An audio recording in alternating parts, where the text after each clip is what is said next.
Api di Bukit Menoreh. Cerita, S.H. Mintarja. Audiobook, novel silat. Bab 193. Pandan Wangi yang benar-benar telah dicengkam oleh kengerian, seolah-olah telah kehilangan pengamatan diri. Ia tidak dapat mengamati dengan saksama keadaan lawannya, karena kejaran perasaannya. Sehingga karena itulah, maka ketika orang bertubuh raksasa itu sambil menyeringai menahan luka di lambungnya dengan tangannya, sekali lagi sebuah patukan pedang menembus dadanya langsung menghunjam jantung. Raksasa itu hanya dapat memandang Pandan Wangi dengan penuh kebencian dan dendam. Namun kemudian ia pun segera jatuh menelungkup dengan luka di lambung dan dadanya. Tidak ada kesempatan untuk membantunya. Saudara Gandu Demung menyaksikan peristiwa yang terjadi hanya beberapa kejap itu dengan mulut ternganga. Ia sadar, ketika kemudian ia melihat Pandan Wangi berdiri gemetar dengan sepasang pedangnya yang merah oleh darah orang bertubuh raksasa itu. Yang terjadi benar-benar di luar dugaan setiap orang yang menyaksikannya. Bahkan orang-orang Sangkal Putung dan Tanah Perdikan menoreh sendiri. Mereka mengenal kemampuan ilmu Pandan Wangi. Namun karena nampaknya lawannya memiliki kemampuan yang sukar dinilai, maka yang terjadi itu benar-benar di luar dugaan mereka. Saudara Gandu Demung yang semula memberi kesempatan kepada orang bertubuh raksasa dan berwajah sekasar batu padas itu menggeram. Kini ia sadar sepenuhnya bahwa kekuatan orang bertubuh raksasa itu tidak mampu mengimbangi kecepatan bergerak Pandan Wangi. Dengan demikian, maka saudara Gandu Demung itu pun menjadi sangat berhati-hati menghadapi segala kemungkinan, karena setelah orang bertubuh raksasa itu terbunuh, maka ia akan menghadapi perempuan itu sekali lagi. Perempuan iblis, desis saudara Gandu Demung itu. Tetapi aku tidak akan dapat kau perlakukan seperti raksasa yang dungu yang tidak dapat memperbandingkan kekuatan raksasanya dengan ketajaman ujung pedang selagi tubuhnya tidak dilapisi dengan ilmu kebal. Pandan Wangi masih berdiri di tempatnya. Rasa-rasanya segenap tubuhnya masih bergetar. Namun ia pun kemudian menyadari bahwa kematian orang bertubuh raksasa itu belum merupakan pertanda akhir dari pertempuran itu. Ternyata jumlah lawan masih terlampau banyak, sehingga ia pun harus terbangun dari mimpi buruknya dan membantu para pengiringnya yang mengalami kesulitan. Dengan demikian, maka ia pun tidak lagi termenung sambil gemetar. Dengan wajah yang tegang, dia matinya lawannya yang berdiri di hadapannya. Kemudian ditebarkannya pandangannya yang tajam ke segenap arena yang meluas ke pinggir hutan. Bahkan ia mulai melihat beberapa orang pengiring yang terdesak oleh dua orang lawan dan berusaha mempergunakan pohon-pohon yang besar sebagai perisai. Sambil berloncatan dari sebatang pohon ke pohon yang lain, mereka memberikan perlawanan sejauh-jauh dapat mereka lakukan. Mereka mengalami kesulitan, desis Pandan Wangi di dalam hatinya. Namun setiap kali terdengar ledakan cambuk di ujung, rasa-rasanya hatinya menjadi tenang. Di samping Pandan Wangi terdengar juga suara cambuk yang ledak-ledak. Suandaru yang marah telah bertempur dengan sekuat tenaganya. Namun karena lawannya juga memiliki kemampuan yang cukup, maka ia benar-benar harus berjuang untuk memenangkan perkelahian itu. Di bagian lain dari pertempuran itu, Kiwaskita sedang dipengaruhi oleh perasaannya sendiri. Hanya karena ilmunya yang sulit dijangkau oleh lawan-lawannya, maka ia dapat bertempur sambil berangan-angan. Bahkan kadang-kadang ia tersentak karena serangan lawannya yang hampir saja menyentuh tubuhnya. Dengan tidak mengalami banyak kesulitan, Kiwaskita bertempur melawan dua orang yang menganggapnya sebagai orang-orang tua yang lain, yang tidak memiliki kelebihan apa-apa. Ternyata bahwa sebagian dari perlawanannya ditandai dengan loncatan surut sehingga lawan-lawannya benar-benar menganggapnya terlampau mudah untuk dibinasakan. Tetapi ternyata bahwa Kiwaskita masih tetap bertahan terus. Di luar sadarnya, ia telah mencoba melihat, apakah yang terjadi inilah yang dilihatnya sebagai masa-masa yang buram setelah perkawinan Suandaru dengan Pandan Wangi. Namun bagaimanapun juga perhatiannya sebagian harus diberikan kepada kedua ujung senjata lawannya. Yang seorang bersenjata sebilah tombak pendek, sedang yang lain membawa sebilah pedang yang besar dan panjang. Sehingga dengan demikian, maka Kiwaskita tidak berhasil melihat sesuatu di dalam hiruk-pikuk pertempuran itu. Ia seolah-olah sadar dari angan-angannya yang melambung tinggi ketika terdengar olehnya sebuah ledakan. Bukan ledakan cambuk Agung Sedayu dan Suandaru yang sudah didengarnya berkali-kali. Tetapi suara itu adalah ungkapan kemarahan hati seorang tua, betapapun ia menahan diri. Dengan wajah yang tegang Kiwaskita mencoba mencari arah suara itu. Tidak terlampau jauh, ia melihat Kiai Gringsing bertempur melawan 4 orang sekaligus. Keempat orang itu telah menggelitik Kiai Gringsing sehingga ledakan cambuknya terdengar lain dari ledakan-ledakan wajarnya, berkata Ki Waskita di dalam hati. Namun ternyata bahwa bukan karena keempat orang itulah Kiai Gringsing menjadi marah. Tetapi ketika pandangan Ki Waskita menebar semakin jauh, dilihatnya 1-2 orang pengiring Suandaru telah terluka. Gila, geram Ki Waskita. Justru mungkin telah ada yang benar-benar menjadi korban. Tiba-tiba saja Ki Waskita menyadari seluruh keadaan medan. Ia sadar bahwa jumlah lawan terlalu banyak. Ia sadar bahwa sebagian dari para pengiring Suandaru itu harus bertempur lebih dari 1 orang. Sekilas Ki Waskita melihat Ki Demang Sangkal Putung bertempur dengan kemarahan yang membakar jantung. Untunglah bahwa ia hanya berhadapan dengan seorang lawan. Nampaknya Ki Demang sudah kehilangan kesabaran dan dengan demikian maka ia telah bertempur dengan garangnya, bahkan agak kurang mempergunakan perhitungan. Ki Waskita pun kemudian merubah tata geraknya. Agaknya ia ingin menyerap lawan sebanyak-banyaknya seperti Kiai Gringsing, sehingga dengan demikian jumlah lawan seolah-olah akan menjadi berkurang bagi kawan-kawannya yang lain.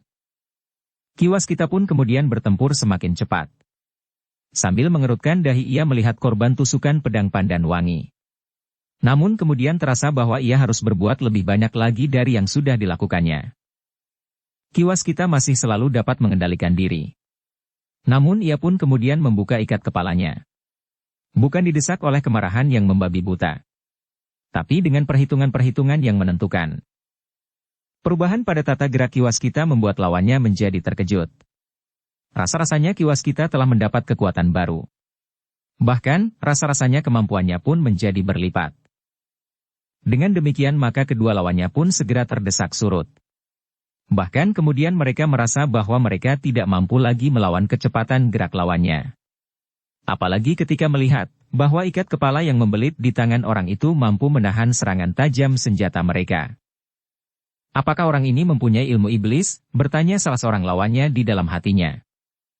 Karena desakan yang tidak tertahankan itulah, maka terdengar sebuah isyarat dari mulut salah seorang dari mereka. Agaknya orang itu sedang memanggil kawannya untuk membantunya menghadapi orang yang aneh itu. Ternyata kemudian bahwa beberapa orang telah berloncatan, mendekati lingkaran perkelahian itu. 3 orang sekaligus, sehingga di sekeliling Ki Waskita kemudian berdiri 5 orang yang bersenjata telanjang. Ki Waskita mengerutkan keningnya. Namun kemudian terdengar salah seorang dari kelima orang itu berkata, "Aku akan mencari lawan yang lain. Bunuhlah tikus tua itu. Di sini sudah ada 4 orang." Orang itu tidak menunggu jawaban. Ia pun segera menghambur lagi meninggalkan Ki Waskita untuk mencari lawan yang lain. Meskipun demikian, Ki Waskita masih tetap berhati-hati. Keempat orang itu adalah orang-orang yang berpengalaman dan bahkan mungkin kasar, sehingga untuk menghadapi mereka perlu ketahanan nalar agar tidak terseret ke dalam arus perasaan. Namun, ketika mereka sudah bertempur beberapa saat, ternyata bahwa keempat orang itu tidak melampaui kemampuan Ki Waskita, meskipun ia harus bekerja lebih keras karena jumlah lawannya bertambah. Dalam pada itu, pertempuran di seluruh arena pun menjadi bertambah seru. Beberapa orang harus bertempur melawan lawan yang bertempur berpasangan, sementara yang lain bertempur seorang melawan seorang. Sekar Mirah masih bertempur melawan saudara Gandu Demung, sementara Pandan Wangi pun telah bertempur dengan saudara Gandu Demung yang lain. Di ujung arena, Agung Sedayu semakin dipanasi oleh kemarahan, karena 1-2 orang kawannya telah terluka. Karena itulah maka ia pun kemudian mulai mengerahkan ilmunya, sehingga karena itu. Maka suara ledakan cambuknya pun terdengar semakin keras. Seperti Suandaru, maka hentakan tenaganya dilambari kemarahan yang semakin menyala di dada, membuat lawan-lawannya mulai menghindar untuk menyelamatkan diri. Namun yang kemudian menyusun kelompok-kelompok kecil yang melingkari Agung Sedayu dari segala penjuru. Dengan demikian, maka beberapa orang yang memiliki ilmu yang melampaui yang lain, telah menyerap lawan lebih banyak, sehingga para pengiring yang lain tidak harus melawan lawan yang berpasangan, meskipun karena jumlah lawan yang jauh lebih banyak, ada juga yang terpaksa melakukannya. Menyadari akan keadaan yang tidak seimbang itu, maka orang-orang merasa dirinya mempunyai bekal yang cukup, telah berusaha untuk mengurangi jumlah lawannya secepat-cepat dapat dilakukan, meskipun mereka telah menempuh cara yang berbeda. Sekilas terbersit pula niat Kiwaskita untuk mengurangi jumlah korban dengan ilmunya, membuat bentuk-bentuk semu yang dapat mengusir lawan-lawannya. Tetapi karena orang-orang Sangkal Putung dan Tanah Perdikan Menoreh tidak bersiap untuk menghadapinya, maka akibatnya dapat berlainan dengan maksudnya. Mungkin orang-orang Sangkal Putung dan orang-orang Tanah Perdikan Menoreh sendiri yang akan menjadi bingung dan melakukan tindakan-tindakan yang tidak dikehendaki. Karena itulah, maka niatnya pun diurungkannya. Namun untuk mengimbangi jumlah lawannya yang banyak, Kiwaskita pun telah mempergunakan kelincahannya untuk menyerap lawan sebanyak-banyaknya. Ia pun kemudian tidak mengikatkan diri dengan lawan yang manapun juga, tetapi rasa-rasanya ia telah menjelajahi suatu lingkungan yang luas dan menyerang setiap lawan yang ditemuinya, meskipun kadang-kadang membuat orang-orang Sangkal Putung dan Tanah Perdikan Menoreh sendiri menjadi bingung. Di bagian lain, seorang anak muda telah bertempur bagaikan seekor harimau lapar. Dengan garangnya ia menyerang setiap orang yang berada di dekatnya. Namun nampaknya serangan-serangannya benar-benar tidak terkendali. Darahnya yang masih muda seolah-olah telah mendidih dan menggelegak di dadanya. Sekar Mirah yang bertempur dengan tongkat bajanya, sekilas melihat anak muda itu memburu lawannya. Langkah kakinya ringan seperti tidak menyentuh tanah. Tanpa ragu-ragu ia mengayunkan senjatanya, dan pada suatu saat, tanpa memalingkan wajahnya ia menghunjamkan ujung senjatanya ke dada lawannya. Bahkan sambil tersenyum ia memandang darah yang memancar dari luka. Ia mempunyai darah seorang pemberani, berkata Sekar Mirah di dalam hatinya. Ia sedang melihat anak muda yang bertempur tanpa ragu-ragu. Hampir mirip dengan kakaknya, Swandaru. Prastawa akan dapat menjadi seorang yang besar, berkata Sekar Mirah di dalam hatinya. Rasa-rasanya ia menemukan yang selama ini dicarinya, dan tidak diketemukan pada Agung Sedayu. Anak muda yang memiliki ilmu yang mapan, dan menguasai senjatanya hampir sempurna itu, nampaknya selalu dibayangi oleh keraguan-raguan dan kebimbangan. Untuk menentukan sikap, maka Agung Sedayu harus berpikir 2-3 kali. Di arena pertempuran ia selalu mencoba melumpuhkan lawannya tanpa membunuhnya, sehingga dengan demikian ia telah mempersulit dirinya sendiri. Bahkan sebagai seorang laki-laki, ia bukanlah seorang yang pantas memangku kedudukan dalam jabatan keprajuritan, karena nampaknya Agung Sedayu selalu menghindarkan pandangan matanya atas darah yang memancar dari luka meskipun akibat tusukan senjatanya sendiri. Dalam pada itu pertempuran itu pun berjalan semakin sengit. Semakin lama, maka para perampok itu pun berhasil menempatkan diri pada kelompok-kelompok yang memang diperlukan. Mereka bertempur seorang lawan seorang pada tingkat ilmu yang rasa-rasanya tidak terpaut banyak. Dan mereka pun berkelompok antara 2, 3 sampai 5 orang menghadapi orang-orang yang rasa-rasanya tidak dapat diimbangi dengan cara lain. Ki Sumangkar, Kiai Gringsing, dan Kiwaskita ternyata telah dihadapi oleh kelompok-kelompok yang berhasil mengukur kekuatannya, sehingga mereka tidak lagi sekedar mempertahankan diri. Sedangkan Agung Sedayu dan Prastawa pun harus menghadapi lawan-lawannya. Sementara Pandan Wangi, Sekar Mirah, dan Swandaru masing-masing mendapat lawan yang tangguh. Gandu Demung dengan kedua saudara-saudaranya. Karena itulah, maka kemudian orang-orang yang memiliki kekuatan yang melampaui kawan-kawannya, berusaha untuk menemukan lawan yang seimbang meskipun harus mendapat 2 atau 3 orang kawan yang lain. Sementara itu, di arena yang rasa-rasanya menjadi semakin luas itu, telah terjadi lingkaran-lingkaran pertempuran yang sengit. Tidak ada garis gelar yang memisahkan kedua pasukan, karena mereka telah bercampur baur. Namun agaknya orang-orang Sangkal Putung berusaha untuk saling menjauh, agar mereka tidak terlibat dalam jebakan yang licik oleh lawannya yang jumlahnya memang terlalu banyak. Kiai Gringsing, Kiwaskita, dan Ki Sumangkar semakin lama menjadi semakin cemas. Karena itulah, maka mereka pun semakin lama menjadi semakin panas pula. Cambuk Kiai Gringsing meledak semakin keras, sedangkan trisula di tangan Ki Sumangkar berputaran semakin cepat. Kiwaskita pun bergerak semakin cepat pula dengan ikat kepalanya yang sudah membelit tangan kirinya. Setiap serangan, seakan-akan telah membentur perisai baja yang kuat dan tidak tergoyahkan. Tetapi mereka ternyata telah dihadapi oleh kelompok-kelompok kecil. Orang-orang yang memiliki kelebihan pada setiap gerombolan yang ada di bawah pimpinan Gandu Demung itu telah menempatkan dirinya melawan orang-orang yang mereka anggap paling berbahaya, sehingga karena itu maka orang-orang tua yang memiliki ilmu melampaui orang kebanyakan itu pun terpaksa bertempur dengan sungguh-sungguh untuk membebaskan serangan-serangan lawannya. Karena itulah, maka pertempuran itu merupakan pertempuran yang berat bagi orang-orang Sangkal Putung dan Tanah Perdikan Menoreh. Lawan mereka benar-benar terlampau banyak. Bahkan beberapa orang lawan benar-benar telah bertempur dengan licik. Tidak ada jalan yang lebih baik daripada mengurangi lawan sebanyak-banyaknya, berkata Ki Sumangkar di dalam hatinya. Semakin lama ternyata bahwa para pengiring menjadi semakin terdesak. Karena itulah, maka Ki Sumangkar pun kemudian terpaksa benar-benar memberikan tekanan sepenuh tenaganya. Ia tidak ingin membiarkan korban berjatuhan semakin banyak. Namun dalam pada itu, lawannya pun tidak membiarkannya pula. Mereka bertempur semakin sengit dalam kelompok yang kuat di seputarnya.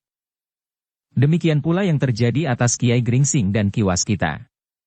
Agaknya para perampok itu telah melepaskan lawan-lawan mereka untuk bertempur seorang lawan seorang, sementara yang lain telah membentuk kelompok-kelompok yang mengepung orang-orang terkuat pada iring-iringan pengantin itu. Jumlah mereka terlampau banyak, desis Sumangkar. Agung Sedayu akhirnya merasa dikelilingi oleh beberapa orang lawan yang kuat. Mereka menyerang berturutan dari segenap penjuru.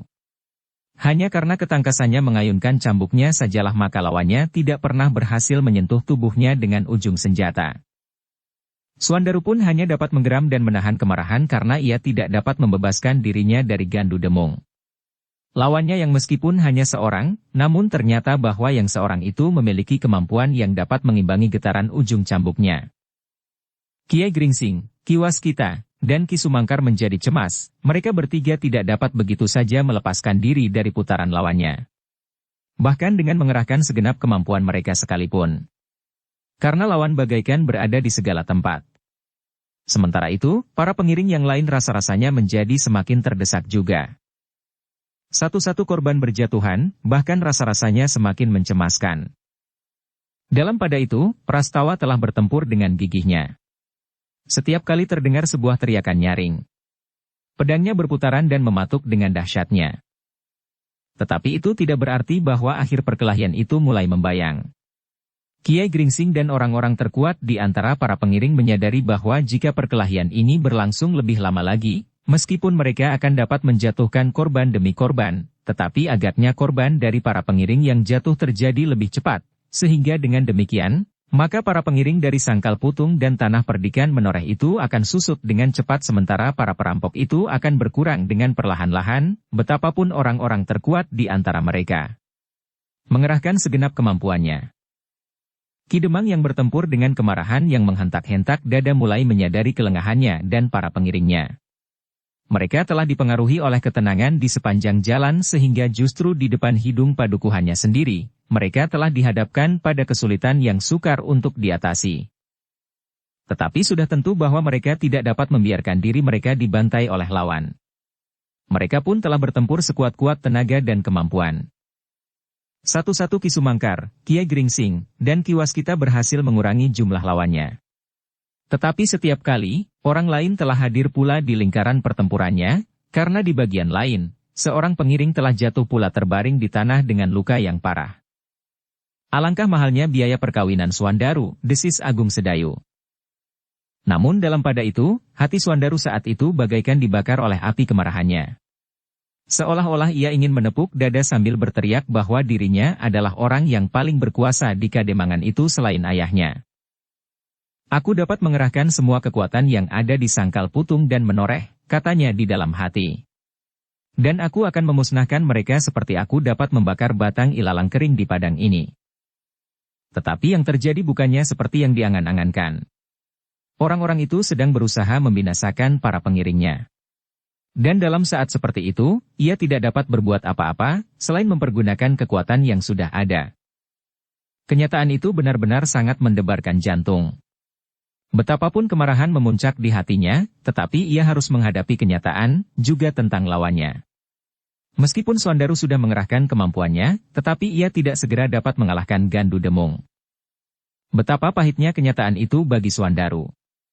Selagi ia merasa dirinya seorang yang memiliki kekuasaan di dua daerah yang luas dan kuat, namun ia tidak berdaya untuk berbuat sesuatu karena lawannya yang tidak segera dapat dikalahkan. Para pemimpin dari Sangkal Putung dan Tanah Perdikan Menoreh semakin menjadi cemas. Prastawa yang semula bertempur dengan garangnya telah menjadi berdebar-debar.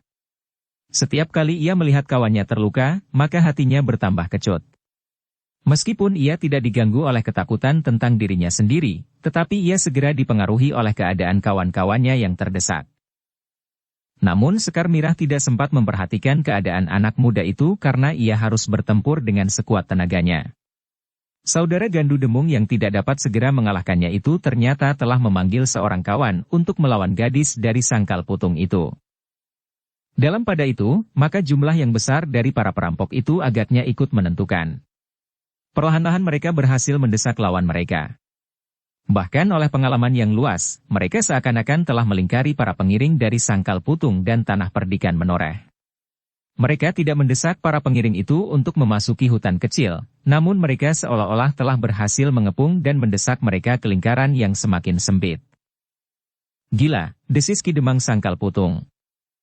Sementara itu Agung Sedayu telah bertempur dengan sekuat tenaganya. Pasang pedangnya yang merah oleh darah orang bertubuh raksasa itu. Tetapi bagaimanapun juga, para pengiring itu telah terdesak. Mereka semakin merapat dalam lingkaran yang menyempit. Ki Waskita setiap kali menarik nafas melihat kemungkinan yang pahit itu, sehingga kadang-kadang ia pun telah disentuh oleh kecemasan bahwa korban akan menjadi semakin banyak. Sambil memandang 4 orang lawannya, ia mendesak maju. Direncanakannya tangannya ketika sebilah tombak pendek menusuknya. Kemudian dengan tangannya yang lain, ia berhasil menangkap ujung tangkainya. Sebuah hentakan yang kuat telah menyeret seorang ke dalam lingkaran perkelahian dan jatuh terjerembab. Salahmu, ia menggeram. Tetapi ketika kakinya hampir saja memecahkan kepala orang itu, ia menahan kekuatannya sehingga yang terdengar kemudian adalah keluhan tertahan. Namun dengan tangkas orang itu berhasil meloncat bangkit meskipun kepalanya menjadi pening. Ki Waskita tidak dapat mengerahkan tenaga cadangannya untuk melakukan pembunuhan dengan semena-mena. Tetapi jika ia masih tetap dihinggapi oleh perasaan itu, maka justru korban akan berjatuhan dari pihaknya. Aku tidak peduli. Kiai Gringsing menggeram pula ketika cambuknya merobek paha seorang lawannya sehingga lawannya itu terbanting jatuh. Namun ujung cambuk itu seolah-olah telah dihentakkan sehingga tidak menyentuh wajah orang yang sudah tidak berdaya itu. Kenapa aku tidak membunuhnya, desis Kiai Gringsing. Sejenak kemudian terdengar cambuknya meledak dahsyat sekali. Kemarahannya kadang-kadang tertahan-tahan, tetapi kadang-kadang meledak-ledak hanya di ujung cambuk, karena kematian masih mungkin dihindari.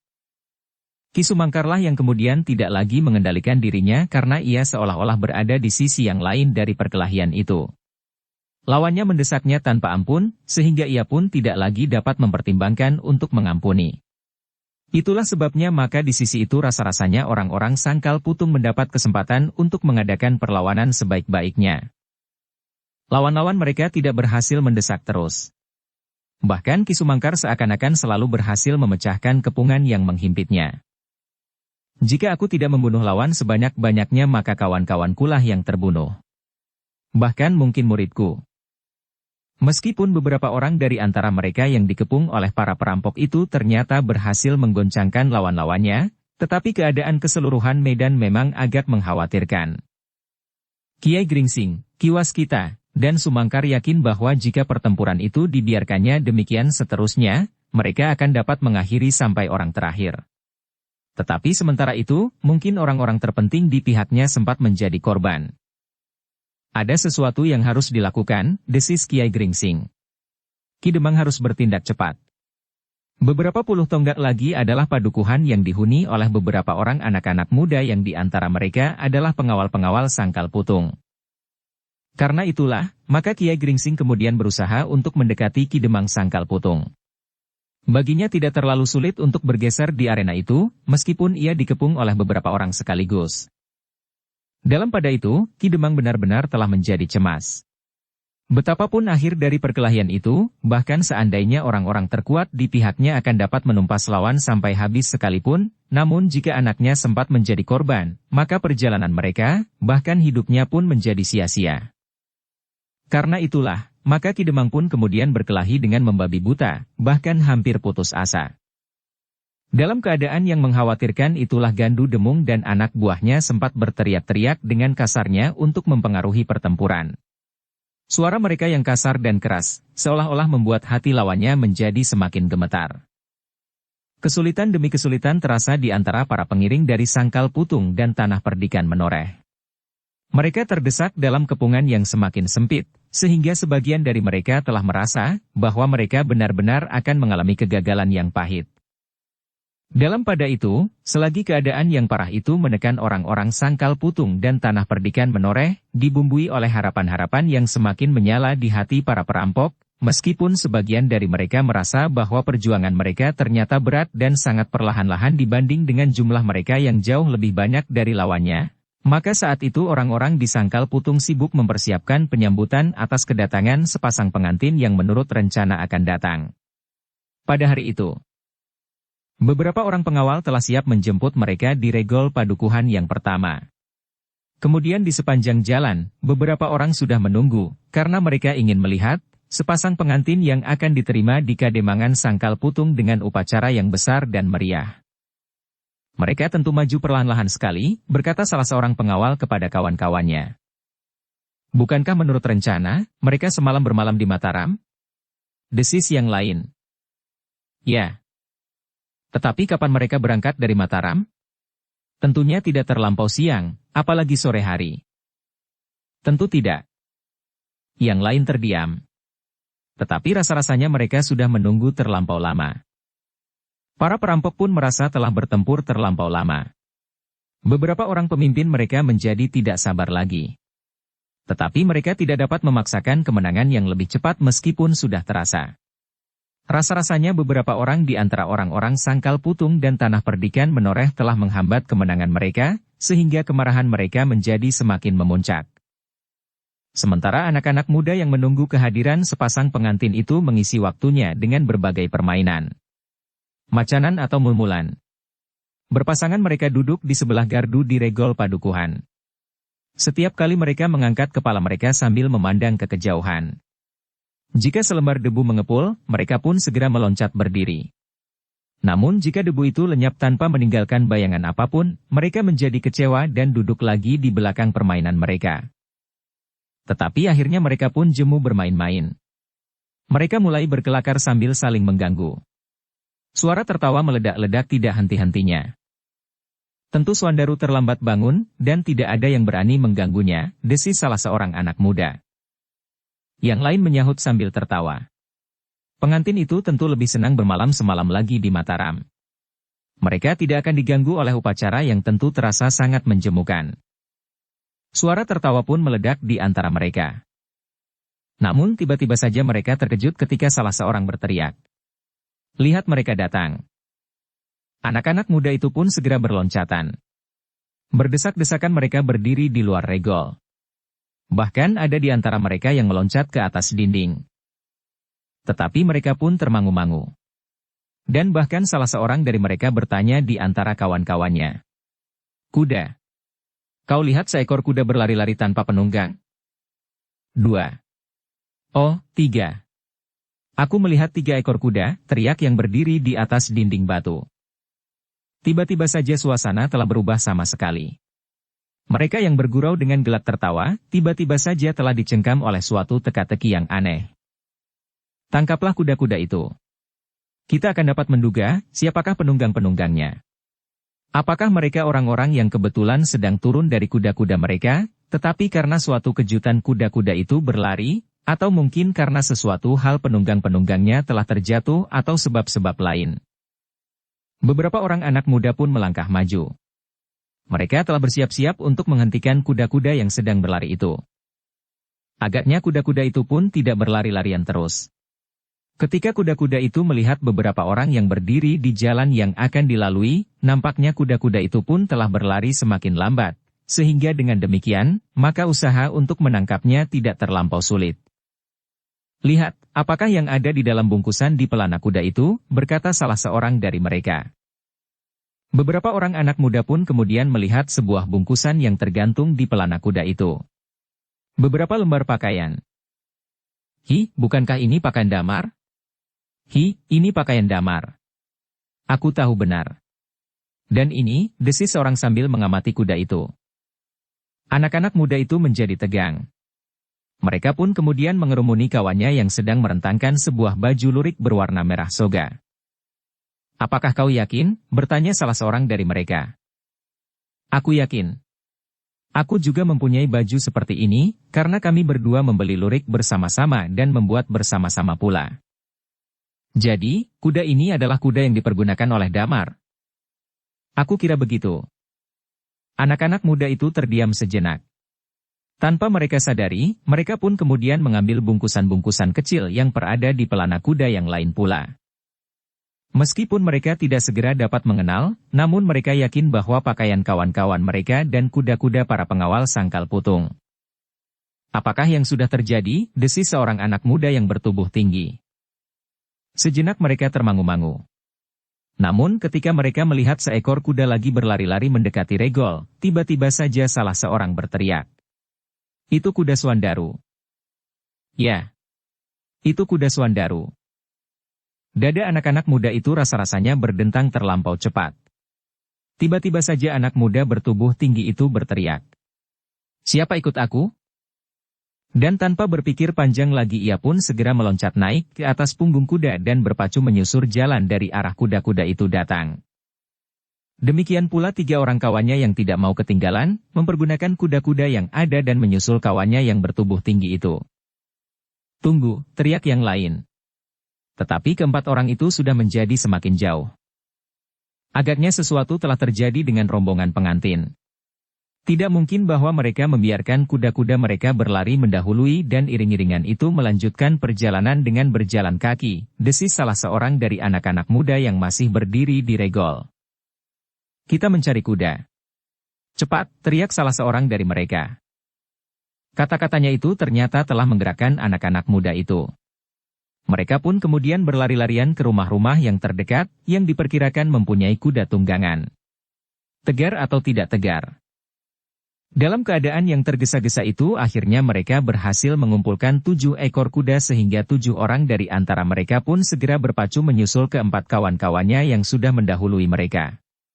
Bahkan mereka masih sempat mempersiapkan senjata yang apabila perlu dapat dipergunakan setiap saat. Ternyata bahwa keempat orang yang terdahulu itu masih menjumpai beberapa ekor kuda yang termangu-mangu. Ada beberapa ekor di antaranya berhenti dengan tenangnya makan rumput di pinggir parit. Lecut kuda-kuda itu, desis salah seorang dari keempat orang yang terdahulu. Biarlah kuda-kuda itu kembali ke padukuhan dan dipergunakan oleh kawan-kawan kita yang lain. Dengan sentuhan-sentuhan kecil maka kuda-kuda itu pun kemudian berlari menuju ke padukuhan seperti kuda-kuda yang terdahulu. Di sepanjang jalan, anak-anak muda yang menyusul kemudian memperlakukan kuda-kuda itu seperti kawan-kawan mereka yang berada di depan. Dalam pada itu, keempat orang yang berkuda di paling depan melecut kuda mereka semakin cepat. Dugaan mereka kuat sekali, bahwa agaknya memang telah terjadi sesuatu dengan iring-iringan pengantin itu. Tentu tidak terlalu jauh, desis orang yang bertubuh tinggi itu kepada diri sendiri.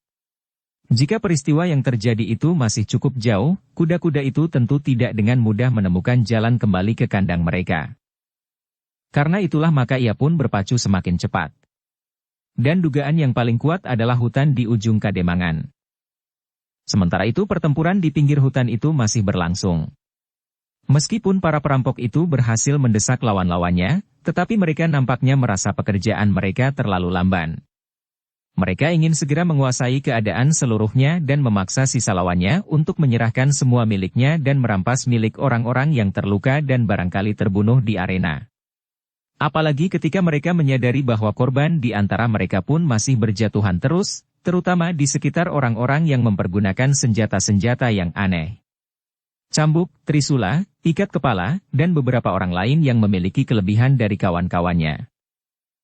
Namun pada umumnya, para pengawal itu benar-benar telah terdesak, semakin menyempit karena jumlah yang tidak seimbang. Dalam pada itu, Ki Demang Sangkal Putung seolah-olah benar-benar telah kehilangan akal. Ia melihat desakan yang seolah-olah tidak tertahankan, kepungan yang semakin sempit dan satu-satu korban masih saja jatuh di tanah. Meskipun ia melihat juga, bagaimana Kiai Gringsing, Ki Sumangkar, dan Ki Waskita berhasil mengurangi jumlah lawan, tetapi rasa-rasanya kecemasan masih saja mencengkamnya, bahkan semakin dalam. Ki Waskita yang bertempur melawan beberapa orang itu masih saja dibayangi oleh keraguan-raguan. Setiap kali timbul keinginan untuk menampilkan bentuk-bentuk semu yang dapat mengganggu pertempuran itu. Tetapi setiap kali ia justru menjadi ragu-ragu, bahwa orang-orang Sangkal Putung dan Tanah Perdikan Menoreh pun akan menjadi bingung karenanya, apalagi kiwas kita masih belum menemukan, bentuk apakah yang paling baik ditampilkan dalam pertempuran itu. Namun dalam pada itu, selagi Ki Demang dicengkam oleh kecemasan yang semakin dalam, seperti juga beberapa orang yang lain, maka terdengarlah derap kaki kuda yang menjadi semakin dekat. Beberapa orang yang bertempur di sepanjang jalan dapat melihat 4 ekor kuda berlari kencang menuju ke arena, sehingga debu yang putih bergulung-gulung terlempar dari kaki kuda-kuda itu. Tentu bukan sekedar bentuk semu, berkata kiwas kita di dalam hatinya. Kedatangan 4 orang penunggang kuda itu benar-benar menarik perhatian. Apalagi karena nampaknya mereka langsung menuju ke arena dengan senjata yang sudah telanjang. Ki Demang pun kemudian melihat ke-4 orang itu. Seperti juga orang-orang Sangkal Putung, mereka langsung mengenal bahwa ke-4 orang itu adalah pengawal-pengawal Kademangan. Untuk sesaat Prastawa justru menjadi cemas, karena ia semula mengira bahwa ke-4 orang itu justru adalah kawan-kawan para penjahat. Namun ketika tiba-tiba saja terdengar sorak orang-orang Sangkal Putung yang merasa seolah-olah tidak lagi dapat melepaskan diri dari tekanan lawannya, segera mengetahui bahwa orang-orang itu adalah orang-orang Sangkal Putung. Cepatlah, berteriak salah seorang pengiring dari Sangkal Putung. Kuda-kuda itu langsung menyerbu ke arena. Baru ketika mereka tinggal beberapa langkah lagi, maka penunggang-penunggangnya pun memperlambat lari kudanya dan meloncat turun. Meskipun yang datang itu hanya 4 orang, tetapi rasa-rasanya pengaruhnya segera terasa. Ke-4 orang itu telah berhasil menarik perhatian hampir semua orang yang berada di arena itu. Gila, teriak Gandu Demung yang masih bertempur melawan Suandaru. Musnahkan mereka segera. Kita tidak boleh bekerja terlalu lamban seperti ini. Tidak ada jawaban. Tetapi Bajang Daring mengumpat di dalam hati. Kau sendiri tidak segera berhasil mengalahkan lawanmu. Agung Sedayu yang bertempur di ujung menarik nafas dalam-dalam. Ia sudah berusaha untuk menghilangkan perasaan segannya, dan cambuknya sudah benar-benar menyambar lawannya beberapa kali. Namun ia tidak dapat menembus beberapa orang lawan yang seolah-olah menyerangnya berganti-ganti. 4 orang yang baru datang itu telah berhasil mengurangi jumlah lawan yang menekan dalam kepungan. Dengan garangnya ke-4 orang yang masih segar itu menyerbu dengan senjatanya yang berputar seperti baling-baling. Kemarahan yang tiba-tiba saja meledak di dadanya, telah membuat mereka menjadi kehilangan pengekangan diri. Tetapi mereka pun segera tertahan ketika 4 orang dari gerombolan penjahat itu menyongsong mereka, sehingga perkelahian yang sengit pun segera terjadi. Tetapi kejutan yang mengguncangkan arena itu masih berkelanjutan. Sejenak kemudian, selagi arena itu masih dibakar oleh pertempuran yang seru, terdengar lagi derap kaki kuda. Lebih banyak dari yang terdahulu. Yang datang ternyata berjumlah 7 orang. Seperti ke-4 orang pengawal yang telah datang terlebih dahulu, maka ke-7 orang itu pun langsung menyerbu ke arena perkelahian. Mereka meloncat turun dan langsung menarik senjata mereka dari sarungnya dan menyerbu dengan penuh luapan kemarahan. Suandaru yang bertempur melawan Gandu Demung menarik nafas dalam-dalam. Kedatangan kawan-kawannya membuatnya jadi lebih tenang. Sekilas dilihatnya Pandan Wangi yang masih bertempur dengan gigihnya setelah ia berhasil membunuh orang bertubuh raksasa yang dungu itu. Dalam pada itu, Sekar Mirah pun mulai tersenyum pula. Kehadiran ke-7 orang yang menyusul kemudian itu benar-benar telah mempengaruhi keadaan, sehingga terasa kepungan itu pun menjadi makin kendor. Terima kasih, tiba-tiba saja Ki Demang berkata lantang. Ia tidak dapat menahan gejolak yang menggeletar di dalam hatinya. Namun kemudian keinginannya pun telah mendesaknya. Dari mana kau mengetahui keadaan ini, sehingga kau telah datang kemari? Beberapa ekor kuda telah datang ke padukuhan tanpa penunggang, jawab salah seorang dari mereka. Ki Demang menarik nafas dalam-dalam. Semakin lama semakin terasa bahwa kepungan lawan menjadi semakin longgar. Gandu Demung yang mengetahui keadaan itu pun menggeram. Rasa-rasanya jantungnya telah terbakar oleh kemarahan yang meledak. Sebelum kedatangan para pengawal, ia sudah memastikan bahwa usahanya akan berhasil. Tentu orang-orang yang baru datang dari Tanah Perdikan Menoreh itu membawa banyak sekali barang-barang berharga. Namun nampaknya harapan itu kini menjadi semakin kabur. Apalagi ketika salah seorang dari para pengawal Sangkal Putung itu berkata nyaring. Masih ada beberapa ekor kuda yang berlari ke padukuhan. Sebentar lagi tentu akan datang lagi beberapa orang pengawal menyusul kami. Bohong, tiba-tiba saja Gandu Demung berteriak. Kau hanya ingin sekedar menakut-nakuti kami. Tetapi kami bukan pengecut. Jawabmu sudah membayangkan ketakutan yang mencengkam jantungmu, desis Wandaru. Hati-hatilah. Cambuku akan segera mengakhiri perlawananmu. Aku tidak lagi diganggu oleh kecemasan tentang kawan-kawanku yang mendapat tekanan yang berat dari orang-orangmu yang gila itu. Kawan-kawanku pun akan segera datang membantuku, teriak Gandu Demung. Tidak ada lagi orangmu yang tersisa. Tetapi jika mereka masih ada dan ingin memasuki arena ini, itu adalah kebetulan sekali, karena mereka pun akan segera terbujur menjadi mayat. Gandu Demung menjadi semakin marah.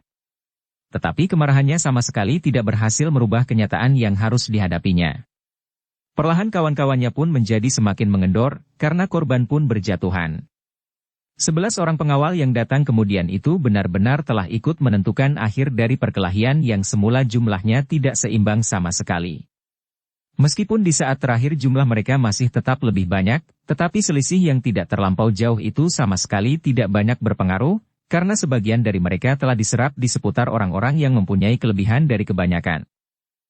Dalam pada itu, di kejauhan, 2 orang mengamati perkelahian itu dengan saksama. Mereka pun menjadi cemas bahwa kedatangan beberapa orang berkuda itu dapat merubah keseimbangan. Apalagi ketika kemudian ternyata bahwa hal itu benar-benar telah terjadi. Kehadiran 11 orang di arena itu, telah mengaburkan harapan kedua orang yang mengawasi pertempuran dari kejauhan itu. Mereka sebenarnya ingin melihat Gandu Demung mendapatkan kemenangan. Kemudian di saat-saat terakhir datang kepadanya dan minta 1-2 butir perhiasan dari para korbannya. Namun ternyata bahwa para pengiring yang mendapat bantuan dari anak-anak muda yang datang kemudian itu, berhasil mengendorkan kepungan yang sudah menjadi semakin rapat. Gila, desis salah seorang dari mereka. Yang lebih parah adalah jika Gandu Demung tertangkap hidup, desis yang lain.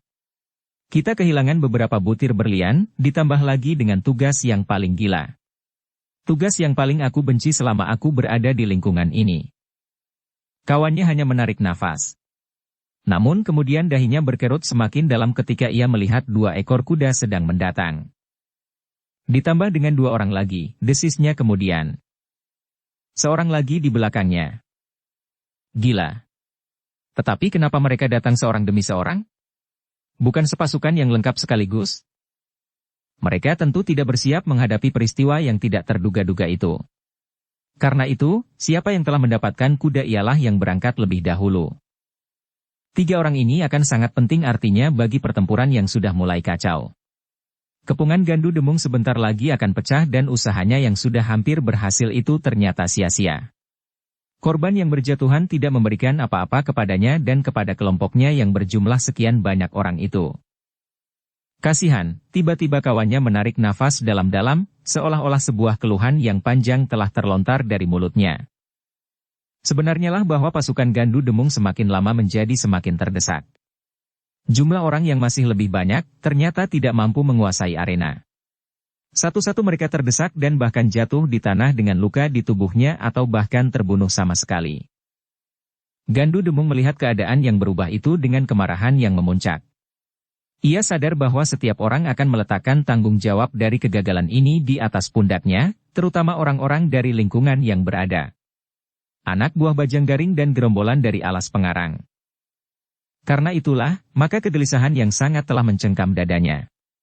Perhitungan yang sudah dibuatnya sebaik-baiknya telah gagal karena orang-orang Sangkal Putung dengan sengaja telah melepaskan kuda-kuda mereka. Suatu kelengahan, geram Gandu Demung. Kuda-kuda itu seharusnya dibinasakan sehingga tidak dapat mencapai padukuhan. Tetapi semuanya sudah terjadi.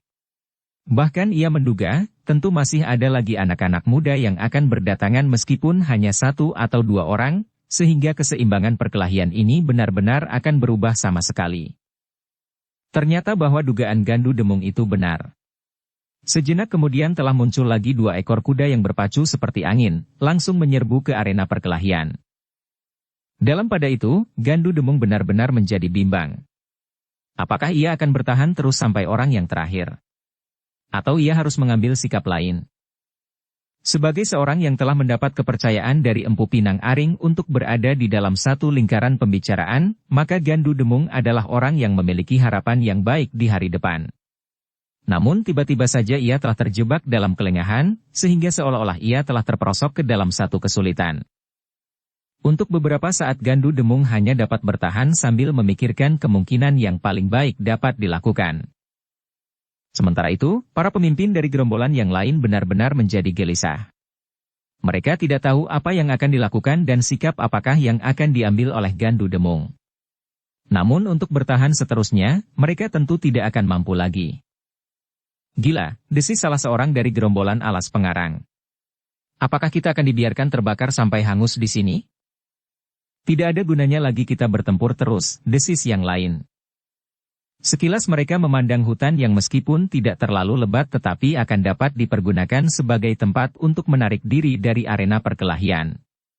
Hutan itu merupakan arena yang baik untuk menghindar dan kemudian menghilang dari peperangan yang sudah dapat diduga akhirnya. Tetapi setiap orang masih menunggu. Pemimpin-pemimpin mereka yang masih hidup masih bertempur terus. Gandu Demung pun masih berusaha bertahan dari amukan cambuk Suandaru yang meledak semakin dahsyat. Tetapi akhirnya Gandu Demung tidak dapat bertahan lebih lama lagi.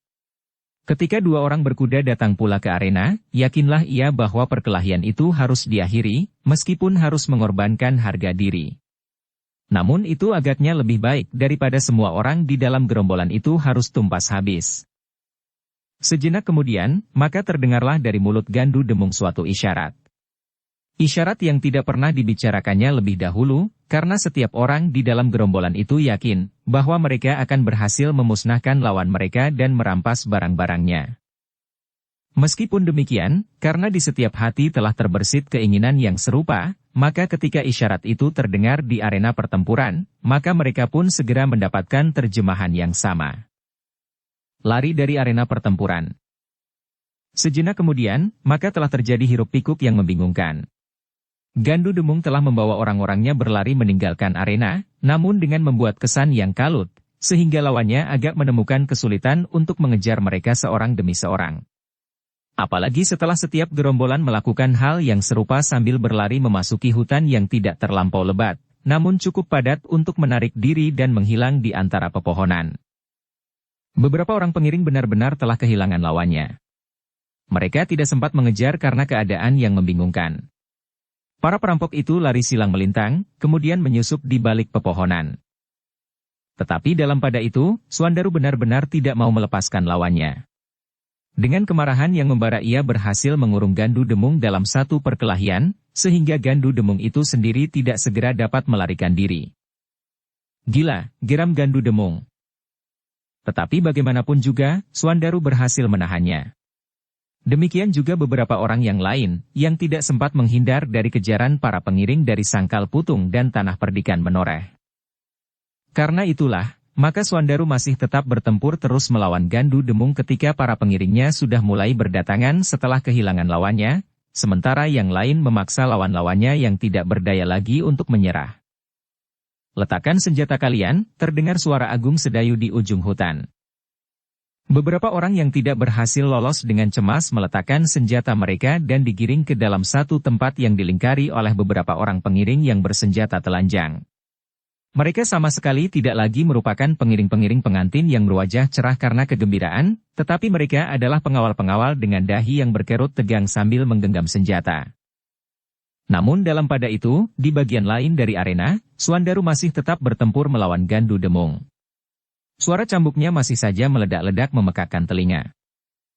Kiai Gringsing, Ki Sumangkar, Ki Waskita, Ki Demang dan beberapa orang tua telah mendekat dan memagari pertempuran itu dengan sebuah lingkaran, meskipun mereka tidak sengaja mengepungnya. Menyerahlah, desis Kiai Gringsing.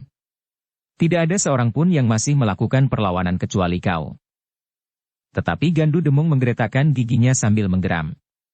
Aku bukan pengecut. Aku tahu, sahut Kiai Gringsing. Tetapi tidak ada gunanya lagi perkelahian yang berlarut-larut. Kami dapat beramai-ramai menangkapmu dan memperlakukan kau tidak seperti yang kau harapkan. Persetan. Gandu Demung masih tetap berkeras kepala. Tidak ada kesempatan lagi, berkata Ki Sumangkar. Gandu Demung tidak menjawab. Sekilas dipandanginya orang-orang yang berdiri mengerumuninya. Dilihatnya dua orang perempuan dengan senjatanya masing-masing tegang di pinggir arena. Apakah kedua saudaraku berhasil melarikan diri atau mati oleh iblis-iblis betina itu? Pertanyaan itu melonjak di dalam hatinya. Menyerahlah, desis Ki Demang Sangkal Putung. Namun yang menjawab adalah Suandaru. Beri kesempatan orang ini menunjukkan kemampuannya.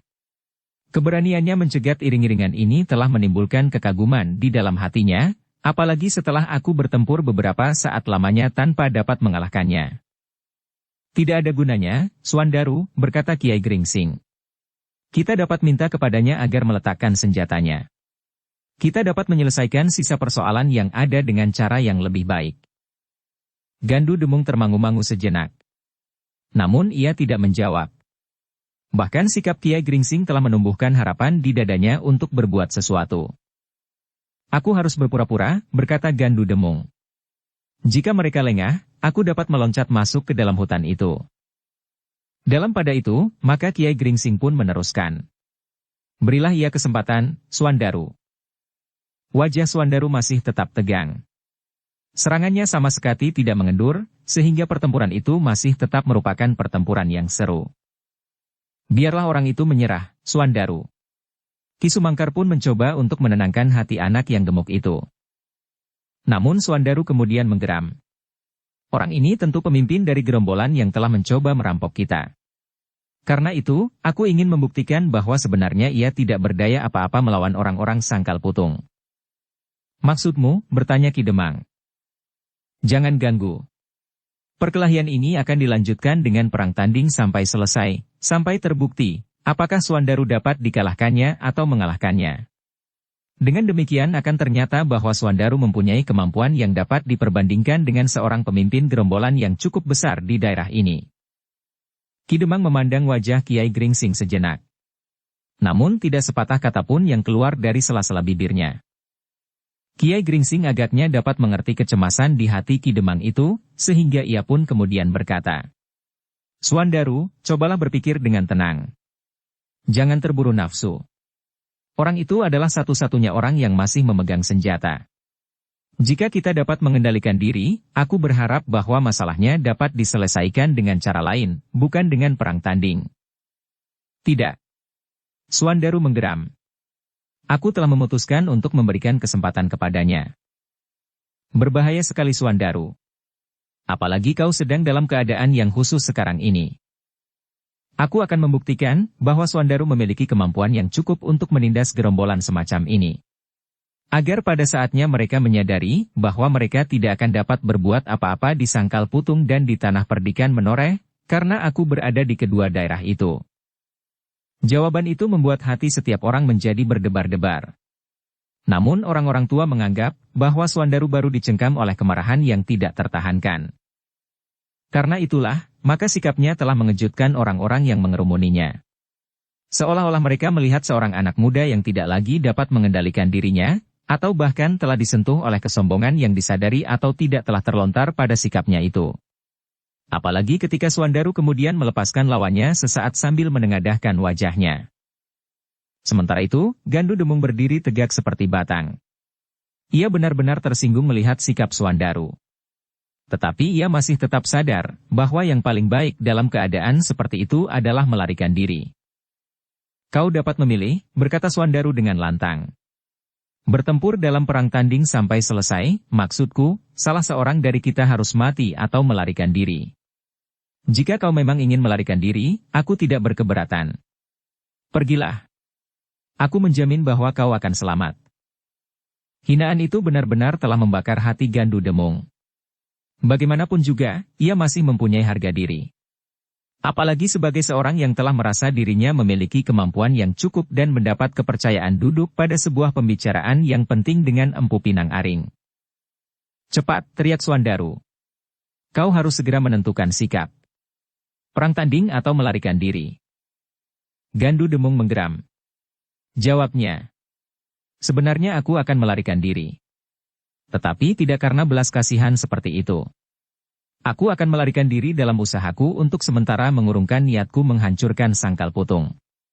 Melarikan diri sesuai dengan kekalahan yang aku alami. Tetapi tidak karena kau memberi kesempatan kepadaku untuk melepaskan diri dengan cara yang paling hina itu. Jika demikian, tentukan sikapmu. Aku bukan pengecut. Kau terlampau sombong, anak yang gemuk. Kau bukan orang yang memiliki kelebihan tanpa tanding. Ketika aku melihat cambukmu, sebenarnya aku sudah ketakutan.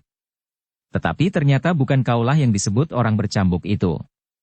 Aku tidak tahu apakah ia sekarang berada di sini. Tetapi yang terang, orang bercambuk itu mampu membunuh orang-orang penting di dalam lingkungan yang selama ini dianggap memusuhi Pajang dan Mataram sekaligus. Kau tentu dari lingkungan mereka juga. Tidak. Aku adalah perampok. Tidak lebih dan tidak kurang. Dan sekarang aku gagal merampok kalian. Tetapi pada saat yang lain, seluruh sangkal putung akan menjadi ajang perjuangan kami untuk mendapatkan seluruh kekayaan yang tersimpan di dalamnya. Jika demikian, larilah. Aku menunggu kedatanganmu di sangkal putung. Tidak, teriak Gandu Demung. Kita akan berperang tanding. Jika kau merasa kecut, ajaklah 2 atau 3 orang kawanmu atau bahkan berapa yang kau kehendaki. Dada Swandaru benar-benar telah terbakar karenanya. Dengan suara gemetar ia berteriak. Beri kami tempat. Kami akan bertempur. Orang-orang yang mengerumuninya saling berpandangan sejenak. Terlebih-lebih lagi mereka dicengkam oleh kecemasan ketika Swandaru melanjutkan. Akan terjadi perang tanding sampai mati. Kegelisahan yang sangat telah membayang di wajah Pandan Wangi. Sepasang pedangnya yang masih di dalam genggaman nampak gemetar. Seolah-olah ia ingin meloncat langsung memasuki lingkaran yang menebar. Swandaru berdiri tegak dengan cambuk di tangannya. Wajahnya yang tegang bagaikan membara oleh kemarahan yang meluap-luap. Marilah, berkata Swandaru. Aku tidak mau mulai dengan kelemahan. Atau lebih baik tidak sama sekali. Jika aku membiarkan hal seperti ini terjadi, maka setiap orang akan menghina perkembangan sangkal putung dan menoreh sekaligus. Karena itu, maka aku yang pada suatu saat akan memegang kekuasaan di kedua daerah itu harus dapat menunjukkan bahwa aku memiliki kemampuan untuk melakukannya. Kata-kata itu benar-benar telah menggetarkan jantung Agung Sedayu. Ketika ia melihat wajah Kiai Gringsing, Ki Sumangkar, dan Ki Waskita berganti-ganti, nampak sesuatu terbersit pada kerut-merut di kening. Tetapi Agung Sedayu tidak dapat mengambil kesimpulan, apakah yang sedang dipikirkan oleh ketiga orang tua itu. Dalam pada itu, Gandu Demung pun telah bersiap pula menghadapi cambuk Swandaru. Seolah-olah ia ingin melihat setiap wajah yang berada di sekitar arena itu. Bagus, berkata Gandu Demung kepada orang-orang yang berkerumun itu. Aku sadar bahwa aku akan mati. Tetapi sebelumnya kalian akan menyaksikan bagaimana aku mencincang pengantin baru ini sebelum kalian beramai-ramai menguliti tubuhku. Persetan, geram Swandaru. Jangan mengigau. Bersiaplah. Gandu Demung pun segera bersiap. Ia sadar sepenuhnya bahwa lawannya adalah seorang anak muda yang sedang dibakar oleh kemarahan. Sehingga karena itulah maka ia harus berhati-hati dan tidak kehilangan akal pula. Kiai Gringsing yang juga berdiri di lingkaran itu hanya dapat mengikuti perkembangan keadaan dengan tegang. Agaknya Swandaru sudah tidak dapat dicegah lagi. Karena itu, maka yang dapat dilakukan oleh Kiai Gringsing kemudian adalah berdoa, agar Swandaru dapat menyelesaikan perang tanding itu dengan selamat. Sejenak kemudian kedua orang itu sudah siap untuk bertempur. Sekilas, di sela-sela orang-orang yang berdiri melingkarinya, Gandu Demung masih sempat melihat beberapa orang anggota gerombolannya yang menyerah dan dijaga oleh beberapa orang pengawal. Pengecut, ia menggeram. Dan Gandu Demung benar-benar tidak ingin menyerah. Pengecut, ajaklah 2 atau 3 orang kawanmu atau bahkan berapa yang kau kehendaki. Sejenak kemudian, terdengar suara cambuk yang meledak.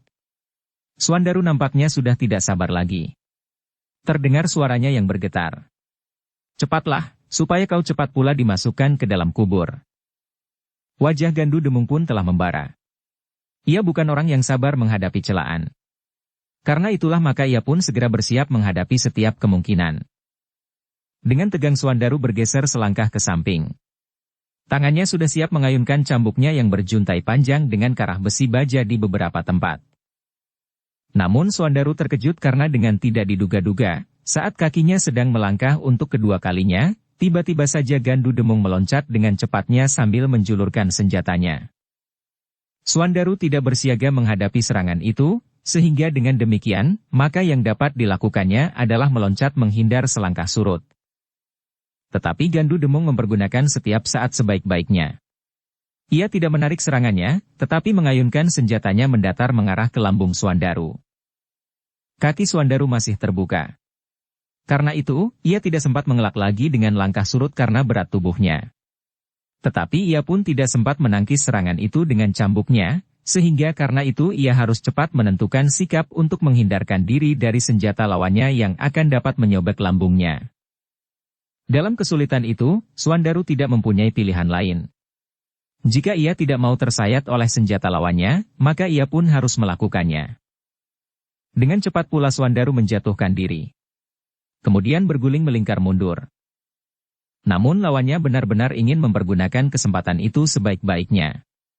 Jika ia tidak berhasil mempergunakan saat yang baik itu, maka ia akan menjumpai kesulitan di dalam berikutnya. Sehingga dengan demikian, maka Gandu Demung pun segera meloncat memburu. Dengan perhitungan yang cermat ia mengayunkan senjatanya menebas tepat saat Suandaru melenting berdiri. Semua orang yang berada di seputar arena itu berdiri mematung.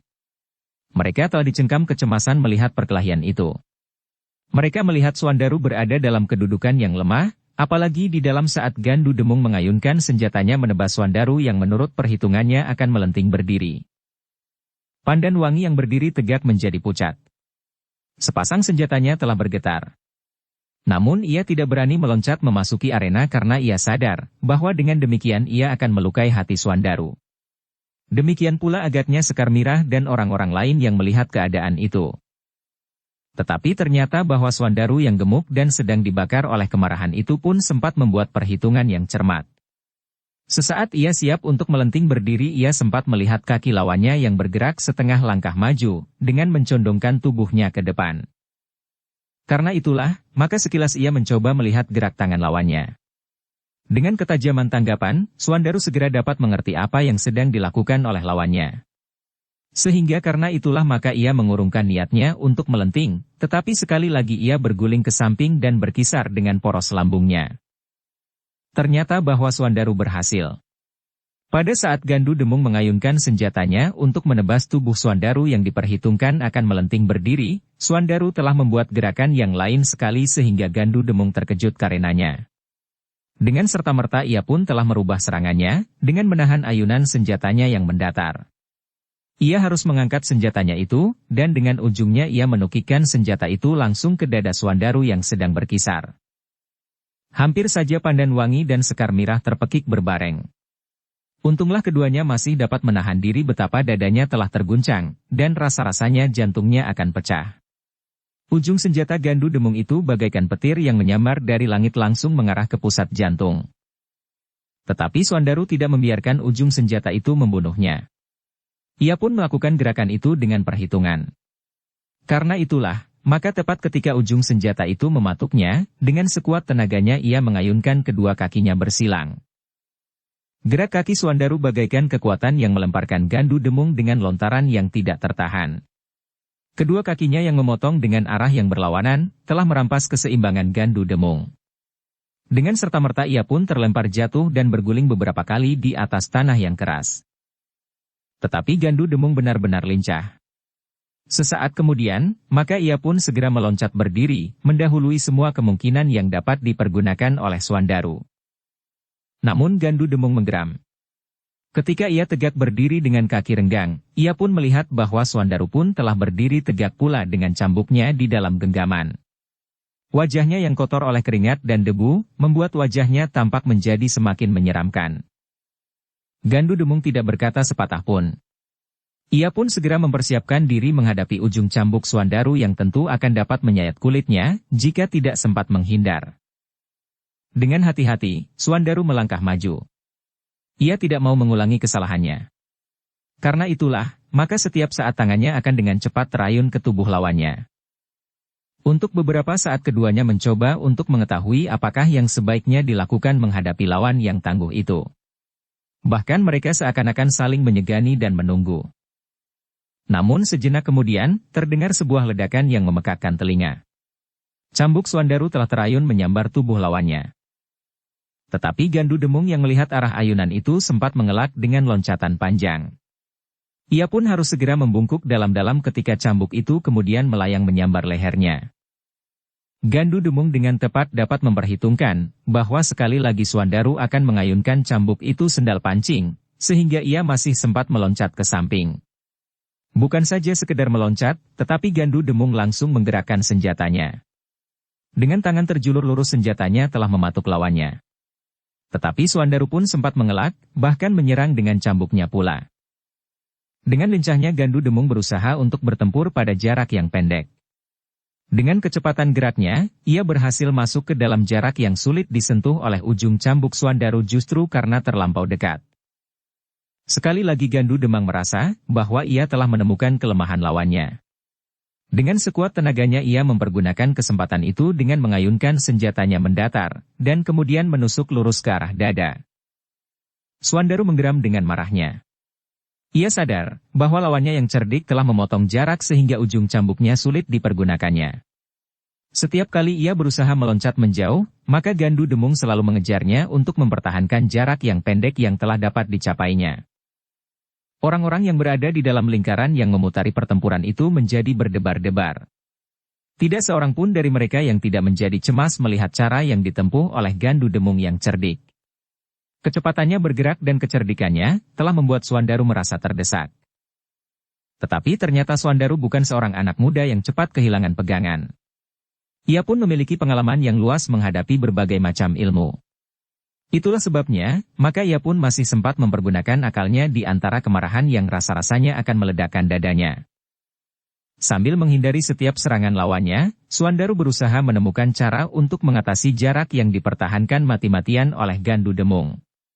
Setiap kali cambuknya meledak, maka lawannya selalu sempat berlindung justru pada tangkainya, bahkan sekaligus telah menyerang pula.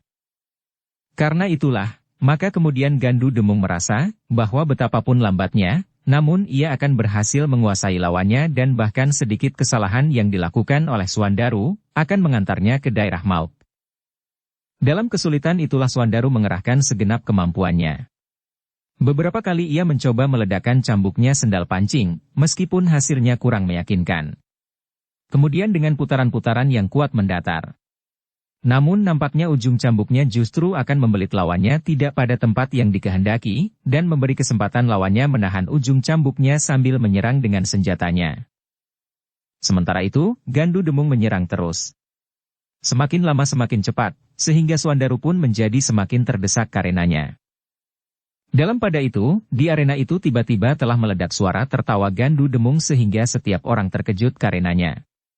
Apalagi ketika mereka melihat warna merah yang meleleh di pundak Swandaru. "Luka," desis Sekar Mirah dengan tangan gemetar. Tongkat bajanya tiba-tiba saja telah digenggamnya erat-erat, seolah-olah telah siap untuk diayunkannya. Sementara Pandan Wangi bergeser selangkah dengan sepasang pedang di tangannya. Swandaru menggeram disengat oleh perasaan pedih di lukanya itu. Apalagi nampaknya Gandu Demung mempergunakan setiap kesempatan untuk memenangkan pertempuran itu. Luka di pundak Swandaru merupakan pertanda baginya bahwa ia akan dapat memenangkan pertempuran itu. Dengan cermat Gandu Demung mendesak lawannya. Setiap kali ia berhasil meloncati ujung-ujung cambuk Swandaru yang berusaha membelit kakinya, sehingga ia tidak terjerat karenanya. Dalam kekalutan itu, Gandu Demung berhasil mendesak Swandaru yang nampaknya kehilangan semua kesempatan untuk mempergunakan senjatanya. Sebuah ayunan yang keras menyambar kening.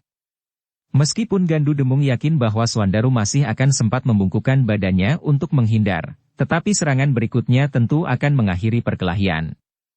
Saat itu Swandaru tidak akan dapat menghindari serangan justru tidak dengan senjatanya, tetapi dengan kakinya. Kaki Gandu Demung akan menghantam wajah Swandaru yang membungkuk itu. Ketika ia mengangkat wajah itu, maka berakhirlah semuanya. Senjatanya akan memecahkan dada anak muda yang gemuk itu.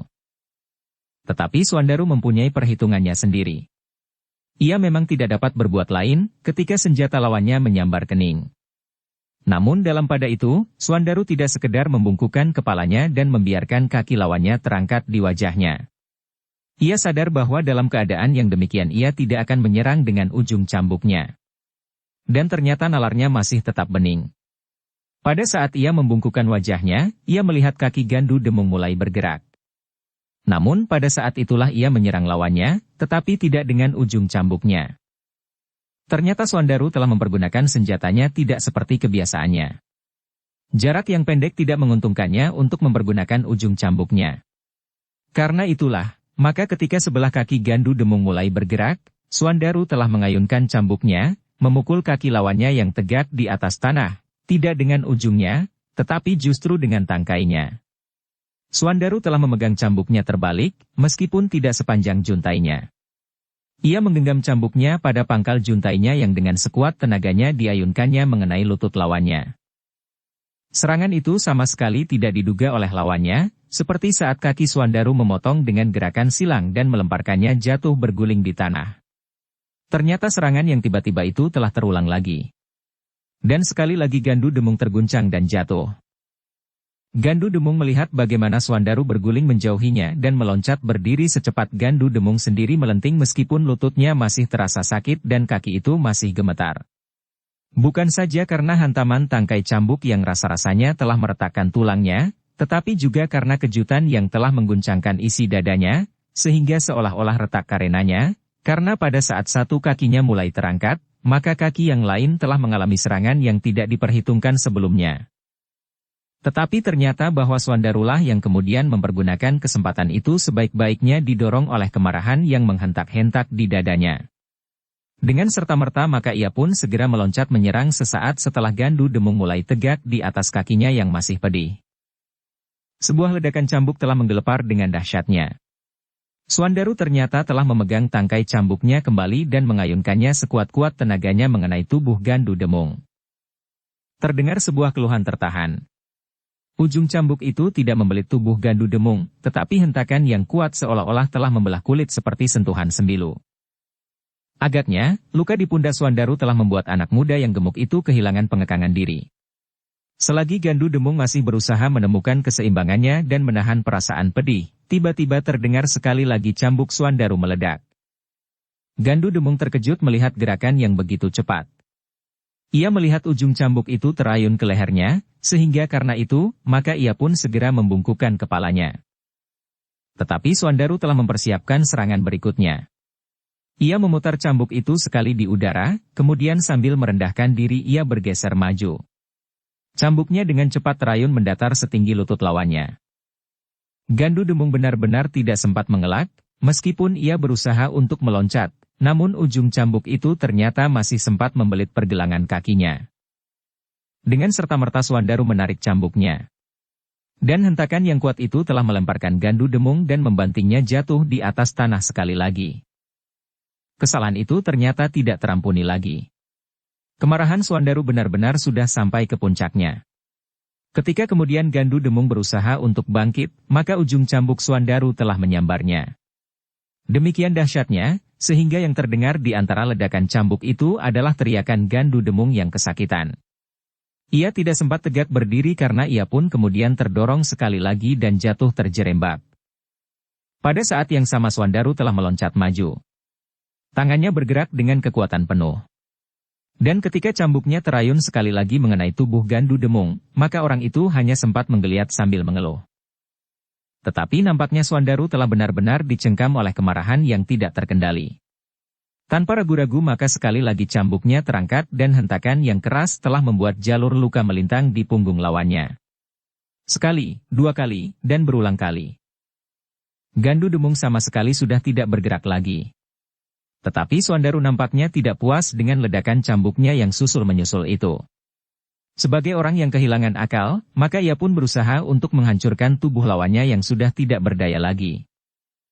Orang yang berdiri di sekeliling arena itu terkejut melihat tingkah laku Swandaru. Mereka mengerti bahwa luka di pundak Swandaru telah membuatnya kehilangan pengamatan diri. Tetapi mereka sama sekali tidak menduga bahwa Swandaru benar-benar dapat melakukan seperti yang mereka saksikan itu betapapun kemarahan menghentak-hentak di dadanya. Dalam pada itu, selagi orang-orang yang menyaksikan peristiwa itu membeku di tempatnya, terdengar suara Kiai Gringsing memecah di antara ledakan-ledakan cambuk Swandaru. Cukup, cukup. Berhentilah. Tetapi Suandaru tidak berhenti. Bahkan ia menjawab. Kawan-kawanku telah jatuh menjadi korban. Ia harus dicincang sampai lumat. Itu sudah cukup, terdengar suara Ki Sumangkar dan Ki Demang hampir berbareng. Tetapi Suandaru tidak menghiraukannya. Ia hanya berhenti sejenak dan berpaling dengan tatapan mata yang membara. Bahkan perintahnya. Bunuh semua tawanan. Anak Mas Suandaru, desis Ki Waskita. Tetapi sekali lagi Suandaru berteriak. Bunuh semua tawanan. Setiap kematian harus ditebus dengan 10 orang lawan. Suandaru. Ki Demang hampir berteriak. Tetapi Suandaru tidak menghiraukannya. Bahkan kemudian sekali lagi ditatapnya tubuh Gandu Demung yang sudah menjadi merah oleh darah. Agaknya ia masih belum puas melihat korbannya yang sudah tidak mampu berbuat apapun juga itu. Tetapi yang terjadi telah menghentikan denyut setiap jantung. Pada saat Suandaru mengangkat tangannya, tiba-tiba saja Pandan Wangi melepaskan pedangnya.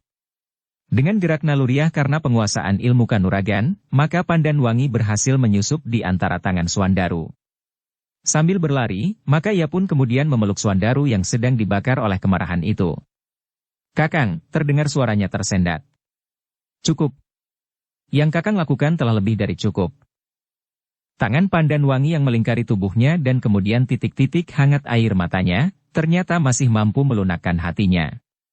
Sejenak ia berdiri membeku sambil menggenggam tangkai cambuknya. Sementara titik-titik air mata Pandan Wangi semakin deras membasahi tubuhnya yang memang sudah basah oleh keringat. Sudahlah, Kakang. Jangan kau biarkan perasaanmu berbicara di luar penguasaan nalar, desis Pandan Wangi. Untuk beberapa saat Suandaru terdiam. Namun terasa tangannya masih bergetar. Jantungnya masih berdegup keras, seolah-olah akan memecahkan dinding dadanya. Pandan Wangi masih memeluk Suandaru. Meskipun ia masih saja menggenggam pedang yang basah oleh darah, tetapi kelembutannya sebagai seorang perempuan telah berhasil menyabarkan suaminya. Suandaru menarik nafas dalam-dalam. Dengan suara yang gemetar ia berkata, seharusnya kau tidak menahan aku. Semua orang yang dapat kita tangkap harus dibunuh, karena korban di antara kita pun sudah terlampau banyak. Mereka sudah menyerah, Kakang, desis Pandan Wangi. Suandaru menggeretakkan giginya. Katanya, penyerahan mereka tidak akan dapat membangkitkan lagi kawan-kawan kita yang sudah menjadi korban atau dengan serta-merta menyembuhkan luka-luka mereka. Tetapi mereka tidak akan berbuat apa-apa lagi. Mereka sudah menyerah. Adalah suatu adat di dalam peperangan, bahwa siapa yang sudah menyerah, tidak seharusnya dibinasakan. Alangkah terkejut Pandan Wangi ketika ia mendengar Sekar Mirah berdesah. Kita bukan malaikat yang turun dari langit. Bagiku, setiap kematian harus ditebus dengan kematian.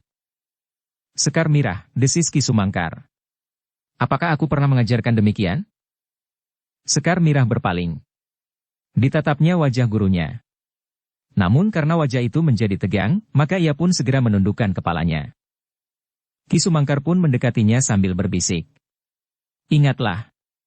Tongkat itu adalah pertanda bahwa tidak setiap kematian harus ditebus dengan kematian. Jika demikian halnya, maka aku pun telah menjadi bangkai saat sisa-sisa pasukan Jipang menyerah. Ternyata bahwa Angger Untara tidak berusaha menghitung berapakah korban yang jatuh dari orang-orang Pajang dan menuntut jumlah yang sama apalagi berlipat. Sekar Mirah tidak menyahut. Kepalanya yang tunduk menjadi semakin tunduk. Dalam pada itu, Pandan Wangi pun telah melepaskan suaminya yang menjadi semakin tenang. Dipungutnya sepasang pedangnya yang basah oleh darah dan disarungkannya ke dalam rangkanya. Suandaru masih berdiri termangu-mangu. Dipandanginya mayat yang terbujur di tanah dengan warna darah. Ketika Pandan Wangi melihat wajah suaminya, di luar sadarnya ia pun mengikuti arah pandangan matanya. Namun tiba-tiba saja ia berpaling sambil memejamkan matanya. Yang dilihatnya sangat mengerikan baginya. Tubuh yang seolah-olah bagaikan dikuliti oleh luka cambuk Suandaru. Dalam ketegangan itu, Kiai Gringsing pun kemudian mendekatinya sambil berkata, sudahlah, Suandaru. Marilah. Perjalanan kita belum selesai. Saat ini kau adalah seorang mempelai yang sedang diiringi oleh anak-anak muda dan orang-orang tua dari Sangkal Putung dan Tanah Perdikan Menoreh. Suandaru menarik nafas dalam-dalam. Tetapi ia tidak menjawab. Ketika ia mengedarkan tatapan matanya, dilihatnya ayahnya, gurunya, Ki Waskita, Ki Sumangkar, orang-orang tua dari Sangkal Putung dan Tanah Perdikan menoreh, serta para pengiring lainnya sedang berdiri termangu-mangu. Bahkan mereka yang sedang menjaga tawanan yang duduk di tanah, memandanginya dengan tanpa berkedip. Semua orang memperhatikan aku, katanya di dalam hati. Marilah, Suandaru, berkata gurunya. Kita akan meneruskan perjalanan kita. Ada beberapa ekor kuda yang dapat dipakai. Yang lain akan berjalan kaki. Sedang sebagian lagi akan mencari pedati untuk membawa kawan-kawan kita yang terluka parah. Bukan saja terluka parah, guru, sahut Suandaru. Tetapi tentu ada 1-2 yang menjadi korban. Itu memang mungkin sekali. Karena itu, teruskan perjalananmu. Aku akan tinggal di sini, mungkin ada 1-2 orang yang memerlukan pertolonganku sebagai seorang dukun. Suandaru memandang ayahnya sejenak. Lalu katanya sambil menengadahkan wajahnya. Ayah.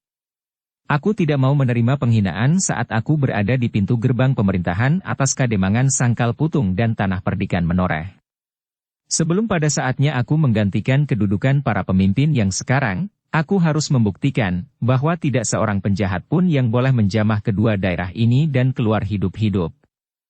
Seorang penjahat yang memasuki Sangkal Putung atau Tanah Perdikan menoreh, akan meninggalkan daerah-daerah itu hanya tinggal namanya saja. Ia berhenti sejenak, lalu. Jika sekarang aku membiarkan para tawanan itu hidup, maka itu adalah karena kemurahan hati orang-orang tua yang ada di sini sekarang.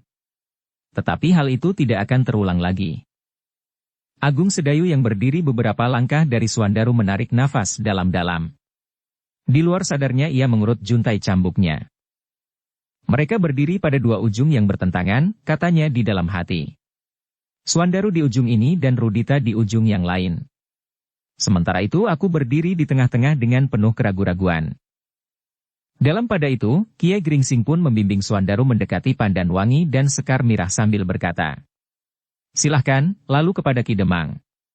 Sebaiknya perjalanan ini segera dilanjutkan. Jaraknya tidak terlalu jauh lagi. Ki Demang pun kemudian mendekati anak-anaknya dan menantunya sambil mengajak mereka. Sebaiknya memang kita melanjutkan perjalanan. Kita berterima kasih bahwa Kiai Gringsing bersedia tinggal untuk merawat mereka yang terluka. Suandaru memandang arena itu sekali lagi. Kemudian gumamnya. Ternyata kekuatan Untara pun tidak mampu mencegah kejahatan yang terjadi di sini. Bukankah daerah ini seharusnya mendapat perlindungan dari Pajang yang di daerah ini kuasa keprajuritannya ada di tangan Untara dan senopati-senopati bawahannya? Kiai Gringsing menarik nafas dalam-dalam. Kemudian desisnya. Daerahnya terlampau luas untuk dapat diamatinya setiap saat. Suandaru memandang gurunya dengan tegang. Nampaknya ia masih berusaha untuk menahan kata-katanya. Namun desakan perasaannya telah mendesaknya untuk berkata. Guru. Jika demikian, apakah tidak sebaiknya daerah pengawasan prajurit-prajurit Pajang itu dipersempit saja? Kiai Gringsing termangu-mangu sejenak. Katanya kemudian. Persoalannya bukanlah begitu sederhana, Suandaru. Sekarang, biarlah kita tidak membicarakan persoalan-persoalan yang rumit. Jarak yang pendek ini masih harus kita selesaikan sebelum matahari terbenam. Suandaru memandang orang-orang yang berdiri di sekitarnya. Gurunya, ayahnya, Ki Sumangkar, Ki Waskita, Pandan Wangi, Sekar Mirah dan kemudian matanya tersangkut pada juntai cambuk di tangan saudara seperguruannya yang berdiri tegak dengan kaki renggang, Agung Sedayu. Sejenak Suandaru masih termenung. Namun kemudian katanya. Baiklah. Aku akan meneruskan perjalanan ini. Para pengawal yang datang berkuda, segera menyerahkan kuda mereka untuk dipergunakan oleh Suandaru dan beberapa orang yang akan mengiringinya sampai ke Kademangan. Pergilah, Ki Waskita, berkata Kiai Gringsing. Mungkin di perjalanan yang pendek itu masih diperlukan orang-orang tua macam kita. Ki Waskita mengangguk. Ketika dipandanginya Ki Sumangkar, Kiai Gringsing pun berdesis. Biarlah Ki Sumangkar ikut serta pula. Aku akan tinggal dengan beberapa orang anak-anak muda yang akan menyelesaikan para pengiring yang terluka dan yang telah menjadi korban. Suandaru tidak membantah lagi. Ia pun kemudian menerima sepasang kuda yang akan dipergunakan dengan Pandan Wangi. Yang lain pun segera mendapatkan kuda pula, terutama orang-orang tua.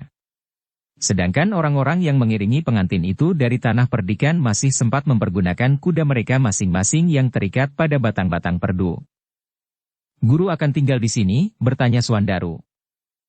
"Ya. Tetapi aku akan segera menyusul jika tugasku di sini sudah selesai." Suandaru pun kemudian meloncat ke punggung kuda diikuti oleh Pandan Wangi, Sekar Mirah, dan orang-orang lain yang akan mengiringinya ke Sangkal Putung. Tetapi terbatas pada jumlah kuda yang ada, sedangkan yang lain harus mengikutinya sambil berjalan kaki meskipun dari jarak yang semakin jauh, sedangkan yang lain lagi akan tinggal membantu Kiai Gringsing dan menyelenggarakan para korban yang terbunuh di peperangan, sedang sebagian dari mereka akan mengurus para tawanan. Sejenak kemudian maka beberapa ekor kuda pun segera meninggalkan tempat itu. Satu-satu sambil melepaskan debu yang putih dalam bayangan warna yang sudah menjadi semakin merah di langit. Ternyata bahwa perkelahian di pinggir hutan itu sudah berlangsung cukup lama, sehingga matahari sebentar lagi akan turun dan tenggelam di bawah cakrawala. Ketika kuda yang terakhir telah meninggalkan tempat itu, Kiai Gringsing mengerutkan keningnya sambil memandang muridnya yang seorang, yang masih berdiri tegak sambil memegang tangkai cambuknya. "Kau tidak pergi bersama Suandaru, Agung Sedayu?" bertanya gurunya. "Aku tinggal di sini, Kiai. Mungkin aku dapat membantu." Kiai Gringsing menarik nafas dalam-dalam. Sejak semula ia memang melihat perbedaan sifat dan watak pada kedua muridnya ini. Tetapi untuk beberapa lama ia berhasil memperkecil perbedaan itu. Namun tiba-tiba saja ia melihat sifat dan watak masing-masing itu menjadi jelas dalam keadaan yang sulit dikendalikannya. "Baiklah," berkata Kiai Gringsing. "Kau dapat membantu aku di sini." Agung Sedayu pun kemudian membelitkan cambuknya di lambungnya dan menyingsingkan lengan bajunya membantu pekerjaan Kiai Gringsing yang cukup berat. Namun ketika terpandang olehnya mayat Gandu Demung, terasa tengkuknya meremang. "Mengerikan," katanya di dalam hati. Sejalan dengan itu, keheranannya mengenai Suandaru pun menjadi semakin mekar. Meskipun demikian ia masih menyimpannya saja di dalam hati. Dalam pada itu, di kejauhan dua orang memperhatikan pertempuran itu dengan saksama. Sejak kedatangan beberapa ekor kuda yang susul-menyusul mereka sudah menduga bahwa keadaan akan segera berubah. Seperti yang kemudian terjadi, maka pasukan Gandu Demung pun telah pecah dan berlarian masuk hutan. "Bagaimana dengan Gandu Demung sendiri?" desis salah seorang dari mereka. "Aku tidak mempunyai harapan lagi," sahut yang lain. "Agaknya Gandu Demung tidak dapat keluar dari kesulitan." "Apakah ia tidak ikut lari ke hutan? Bukankah kita masih melihat ia bertempur dengan anak muda yang gemuk itu?" Tetapi kemudian pandangan kita terhalang oleh lingkaran orang-orang yang mengelilingi pertempuran itu. Gandu Demung tidak keluar dari arena. Ia tentu sudah terbunuh dalam perkelahian yang kemudian telah menjadi perang tanding. Agaknya memang demikian. Tetapi kita memerlukan waktu untuk memastikannya. Jika benar-benar Gandu Demung mati, itu akan lebih baik daripada jika ia tertangkap atau menyerah. Agaknya memang bukan wataknya. Jika ia harus menyerah, maka aku kira ia akan memilih mati. Kecuali jika nampak ada kesempatan untuk melarikan diri. Mudah-mudahan ia mati terbunuh di arena, atau lari sama sekali. Keduanya terdiam. Tetapi keduanya masih belum berani mendekati arena, karena mereka masih melihat beberapa orang berkeliaran. Mereka adalah Kiai Gringsing, Agung Sedayu, dan beberapa orang anak muda yang lain, sementara Suandaru bersama beberapa orang pengiringnya telah mendekati padukuhan induk Kademangan Sangkal Putung. Iring-iringan pengantin itu tiba-tiba saja telah berubah menjadi iring-iringan duka seperti mengantar mayat ke kubur. Suandaru kini berada di paling depan. Ia seolah-olah tidak teringat lagi bahwa ia sedang diarak sebagai seorang pengantin laki-laki di samping pengantin perempuan. Sikapnya benar-benar seperti seorang panglima di medan perang yang terasa terlampau berat. Di belakangnya Pandan Wangi mengikutinya di samping Ki Waskita, Karti, dan Ki Demang Sangkal Putung yang pucat. Sementara di belakang mereka adalah Sekar Mirah yang berkuda di sebelah Prastawa. Baru di belakang mereka para pengiring yang berwajah tegang. Orang-orang tua dan anak-anak muda dari Sangkal Putung dan Tanah Perdikan menoreh. Di sepanjang jalan iring-iringan itu masih bertemu dengan 2-3 orang berkuda yang ingin menyusul ke medan setelah mereka mendengar tentang pertempuran yang terjadi di ujung hutan. "Teruslah," berkata Swandaru. "Mungkin kawan-kawan kita yang tertinggal memerlukan kawan untuk menyelesaikan tugas mereka." Para pengawal itu pun berpacu terus ke pinggir hutan bekas arena perkelahian yang basah oleh darah. Dalam pada itu, mereka yang berada di dalam iring-iringan itu seolah-olah telah dicengkam oleh ketegangan jiwa sehingga hampir tidak ada di antara mereka yang bercakap-cakap. Setiap orang di dalam iring-iringan itu menundukkan kepalanya sambil memandangi tanah berdebu di bawah kaki kuda-kuda mereka. Baru ketika mereka sudah memasuki padukuhan induk Kademangan Sangkal Putung, Prastawa berdesis. "Sekar Mirah, kenapa Kakang Agung Sedayu tidak turut kembali ke Kademangan?" Sekar Mirah menarik nafas. Katanya, ia lebih senang tinggal bersama gurunya merawat orang-orang yang terluka. "Ia memang memiliki perasaan belas kasihan kepada sesama," sahut Prastawa. "Ya. Karena itulah maka ia tidak berani berbuat apa-apa selain menunggu. Jika sesuatu mulai menyentuhnya, barulah ia berbuat sesuatu." Prastawa memandang Sekar Mirah sekilas, yang wajahnya menjadi semakin tegang oleh kekecewaan karena sikap beberapa orang di dalam iring-iringan itu. "Aku sependapat dengan Kakang Swandaru," berkata Sekar Mirah kemudian. "Setiap jiwa harus ditebus dengan jiwa. Karena kematian yang terjadi itu sama sekali bukan karena kesalahan kami, maka tuntutan kami pun seharusnya berlipat ganda seperti yang dikatakan oleh Kakang Swandaru." "Apakah itu menjadi kebiasaan kalian?" Pertanyaan itu memang mengejutkan. Tetapi kemudian Sekar Mirah menjawab, "Aku tidak pernah mempertimbangkan kebiasaan. Yang aku katakan adalah yang tersirat di dalam perasaanku sekarang." Prastawa mengangguk-angguk. Ia menjadi semakin kenal watak dan tabiat Sekar Mirah yang keras. Namun sejalan dengan itu kekagumannya terhadap gadis itu pun bertambah-tambah pula. Di dalam pertempuran itu ia telah menyaksikan bahwa Sekar Mirah jauh lebih tangkas dari laki-laki kebanyakan meskipun ia seorang perempuan. Hampir di luar sadarnya, tiba-tiba saja Prastawa bergumam seolah-olah ditujukan kepada dirinya sendiri. "Kau benar, Mirah." Sekar Mirah berpaling. Sambil mengerutkan keningnya ia bertanya, "Apakah yang benar?" "Sikapmu, bahwa kau sependapat dengan Kakang Swandaru." Sekar Mirah memandang Prastawa sejenak. Namun kemudian tatapan matanya pun mengarah lurus ke depan. Suaranya menjadi dalam. "Kakang Agung Sedayu adalah seorang laki-laki yang lemah. Bukan jasmaniahnya. Ia memiliki ilmu yang tinggi. Ia sudah menguasai gerak-gerak dasar dari perguruannya dan memahaminya. Bahkan ia sudah mengenal penggunaan tenaga cadangan dan ungkapan kekuatan dalam hubungannya dengan kekuatan alam di sekitarnya, dan bahkan mampu menyerapnya dalam jalur ilmunya dan luluh dengan kekuatan di dalam dirinya.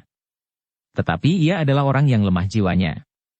Ia tidak berani mengambil sikap, seolah-olah ia dikejar oleh pertanggungan jawab yang tiada dapat disentuh oleh indera." "Ia memang selalu ragu-ragu," sahut Prastawa. "Mungkin pada suatu saat ia akan berubah. Jika ia dapat berubah, maka perubahan itu tentu sudah nampak sejak sekarang. Tetapi agaknya perkembangannya mengarah kepada sikap yang semakin lemah." Prastawa tidak menjawab. Tetapi kepalanya sajalah yang terangguk kecil. Terbayang di angan-angannya Agung Sedayu yang berwajah tenang dan dingin. Sedangkan wajah Sekar Mirah bagaikan memancarkan panasnya bara api yang menyala di dalam dadanya. Tiba-tiba saja Prastawa menarik nafas dalam-dalam. Di luar pengetahuan Sekar Mirah yang memandang lurus ke depan, Prastawa setiap kali memandang wajah gadis itu. Rasa-rasanya Sekar Mirah yang kotor oleh keringat yang dilekati debu itu menjadi bertambah cantik. Namun kemudian sekilas terbayang wajah Agung Sedayu. Wajah yang tenang dan bersungguh-sungguh, tetapi diwarnai oleh keraguan-raguan dan ketidakpastian. Sementara itu, Agung Sedayu memang sedang dicengkam oleh kegelisahan. Setiap kali melonjak di dalam hatinya, kecemasan atas masa depannya sendiri. Jika perkawinan harus ditebus sedemikian mahal, maka ia menghadapi gambaran yang semakin buram tentang dirinya sendiri. Namun ia tidak sempat berangan-angan terlalu lama. Ia pun kemudian tenggelam dalam kesibukan menolong gurunya yang merawat beberapa orang yang terluka, sementara beberapa orang yang lain telah mengumpulkan korban yang sudah tidak tertolong lagi jiwanya. Di antara mereka terdapat lawan, tetapi juga kawan. Memang sepercik dendam melonjak di hati Agung Sedayu seperti juga orang-orang lain. Namun setiap kali ia masih mempertimbangkannya baik-baik. Karena inilah, maka Agung Sedayu tidak melakukan sesuatu yang dapat mempengaruhi tugas gurunya. Ia tidak terbakar oleh dendam dan kemudian dengan cambuknya membunuh setiap orang yang terluka meskipun mereka itu adalah lawan. Namun para pengawal yang lain tidak mempunyai pertimbangan seperti Agung Sedayu, sehingga setiap kali Kiai Gringsing harus memberikan peringatan agar mereka tidak melakukan hal-hal yang dapat melanggar ketentuan yang berlaku. Kita adalah orang-orang yang selama ini memegang teguh sopan santun dan unggah-ungguh. Juga di dalam peperangan seperti sekarang ini, berkata Kiai Gringsing kepada para pengawal yang membantunya. Para pengawal itu tidak menyahut. Tetapi sebenarnya di dalam hati mereka, masih tetap menyala dendam yang setiap saat dapat meledak. Dalam pada itu, ketika tugas mereka sudah hampir selesai, maka langit pun mulai tampak kemerah-merahan. Beberapa orang yang lewat sejenak tertegun. Namun Agung Sedayu selalu mendekati mereka sambil berkata, "Silakanlah lewat, Kisanak." Apakah yang terjadi? Sekedar salah paham. Dan salah paham yang terjadi antara dua kelompok yang cukup besar. Dan inilah akibatnya. Kedua belah pihak tidak mau mempergunakan nalarnya. Sehingga akhirnya mereka bertempur. Dan Kisanak? Apakah Kisanak bukan orang dari salah satu pihak? Bukan. Kami adalah orang-orang Sangkal Putung yang melerai perkelahian ini. Orang-orang itu pun kemudian melanjutkan perjalanannya. Tetapi mereka tetap berteka-teki tentang peristiwa di ujung hutan itu. Apakah telah terjadi kejahatan lagi di daerah ini? Desis salah seorang dari mereka. Tentu tidak, jawab yang lain. Jika terjadi kejahatan tentu tidak di daerah ini, tetapi di ujung alas Tambak Baya atau di sisa alas Mentaok yang masih belum ditebang. Kawan-kawannya mengangguk-angguk. Dan mereka pun ternyata sepakat bahwa yang terjadi hanyalah salah paham saja. Namun di antara orang-orang yang lewat itu ternyata terdapat dua orang yang agak lain dari orang-orang yang lewat sebelumnya. Kedua orang itu menaruh perhatian yang lebih besar, sehingga ketika mereka lewat, maka mereka pun telah berhenti dan turun dari kuda mereka. Seperti yang sudah terjadi, maka Agung Sedayu pun segera mendekati mereka. Seperti kepada yang lain pula, maka ia pun bertanya. Apakah ada yang menarik perhatian Kisanak? Ya, anak muda, jawab salah seorang dari keduanya. Aku melihat bahwa sesuatu telah terjadi di sini. Ya, salah paham. Pas kita di dalam hatinya. Salah paham, yang lain bertanya. Dan Agung Sedayu memberikan keterangan seperti yang pernah diberikannya kepada orang-orang lain. Kedua orang itu saling berpandangan sejenak. Namun kemudian salah seorang dari mereka bertanya. Salah paham ini dapat menumbuhkan korban sekian banyaknya. Apakah Kisanak mengetahui apakah yang telah menyebabkan terjadi salah paham itu? Anak-anak muda, jawab Agung Sedayu. Mereka saling merasa dirinya mempunyai kelebihan. Di antaranya adalah anak-anak muda yang baru turun dari perguruan. Mereka merasa dirinya tidak terkalahkan, sehingga mereka memang memerlukan lawan untuk mencoba ilmunya tanpa memikirkan akibatnya. Kedua orang itu menjadi heran. Apakah Kisanak tidak percaya? Bertanya Agung Sedayu. Percaya. Aku percaya sepenuhnya. Tetapi berapa orang yang telah terlibat dalam salah paham ini? Apakah ada sekelompok besar anak-anak muda yang bertemu dengan kelompok yang lain dalam jumlah yang sama besar? Tidak. Persoalan yang menumbuhkan salah paham itu telah terjadi 2-3 hari lampau. Bahkan mereka yang langsung menjadi sebab telah menyatakan untuk tidak meneruskan persoalan mereka di hadapan Ki Demang. Tetapi ternyata mereka telah berjanji untuk bertemu di tempat ini dalam jumlah yang sama-sama besar. Oh, mereka telah berjanji di hadapan Ki Demang? Ki Demang dari Kademangan yang mana? Sangkal Putung. Tentu Sangkal Putung. Tetapi salah seorang dari kedua orang itu telah bertanya. Tetapi bukankah Ki Demang Sangkal Putung tidak ada di tempat dalam 2 atau 3 hari ini? Agung Sedayu terkejut mendengar pertanyaan itu. Apalagi ketika orang itu meneruskan. Menurut pendengaranku, Ki Demang Sangkal Putung berada di Tanah Perdikan menoreh lebih dari sepasar. Dan menurut pendengaranku hari ini Ki Demang baru kembali. Dan apakah iring-iringan pengantin itu sudah lewat? Jika belum, alangkah baiknya jika daerah ini segera dibersihkan, agar pengantin itu tidak melihat beberapa sosok mayat yang terbaring di sini. Agung Sedayu termangu-mangu sejenak. Lalu katanya, "Aku keliru, Kisanak. Maksudku mereka sudah berdamai tidak di hadapan Ki Demang, tetapi di hadapan Ki Jagabaya." Ia berhenti sejenak, lalu. Tetapi selebihnya iring-iringan itu sudah lewat beberapa saat. Dan Kisanak sendiri? Aku datang melerai perkelahian yang telah menumbuhkan sebelum peristiwa ini terjadi. Beberapa orang korban. Sejenak kedua orang itu termangu-mangu. Lalu salah seorang bertanya, "Apakah aku boleh mengenali setiap korban? Apakah gunanya?" Orang itu menarik nafas. Nampak sepercik ketegangan di wajahnya. Namun kemudian katanya, "Anakku adalah anak yang nakal sekali. Ia sering berkelahi dimanapun juga. Dari manakah Kisanak datang, dan di manakah Kisanak tinggal? Aku orang dari Prambanan. Aku sekedar lewat, karena aku akan pergi menengok keluargaku yang tinggal di Karangelo." "Ah, tentu bukan anak-anak muda dari Prambanan." "Aku tahu pasti," jawab Agung Sedayu. "Ah, siapa tahu. Sudah 3 hari anakku tidak pulang. Dan menurut pendengaranku, anakku sering pergi dari satu kademangan ke kademangan yang lain. Berkelahi berkelompok dan bahkan kadang-kadang sering menumbuhkan kematian seperti sekarang ini." Agung Sedayu menjadi bingung. Karena itulah maka ia pun menjawab, "Aku akan bertanya dahulu kepada orang tuaku." "Silahkan, anak muda. Aku menunggu." Agung Sedayu pun kemudian mendapatkan Kiai Gringsing yang sedang sibuk. Sejenak ia menjelaskan apa yang sudah dilakukan dan permintaan kedua orang berkuda itu. Kiai Gringsing termangu-mangu sejenak.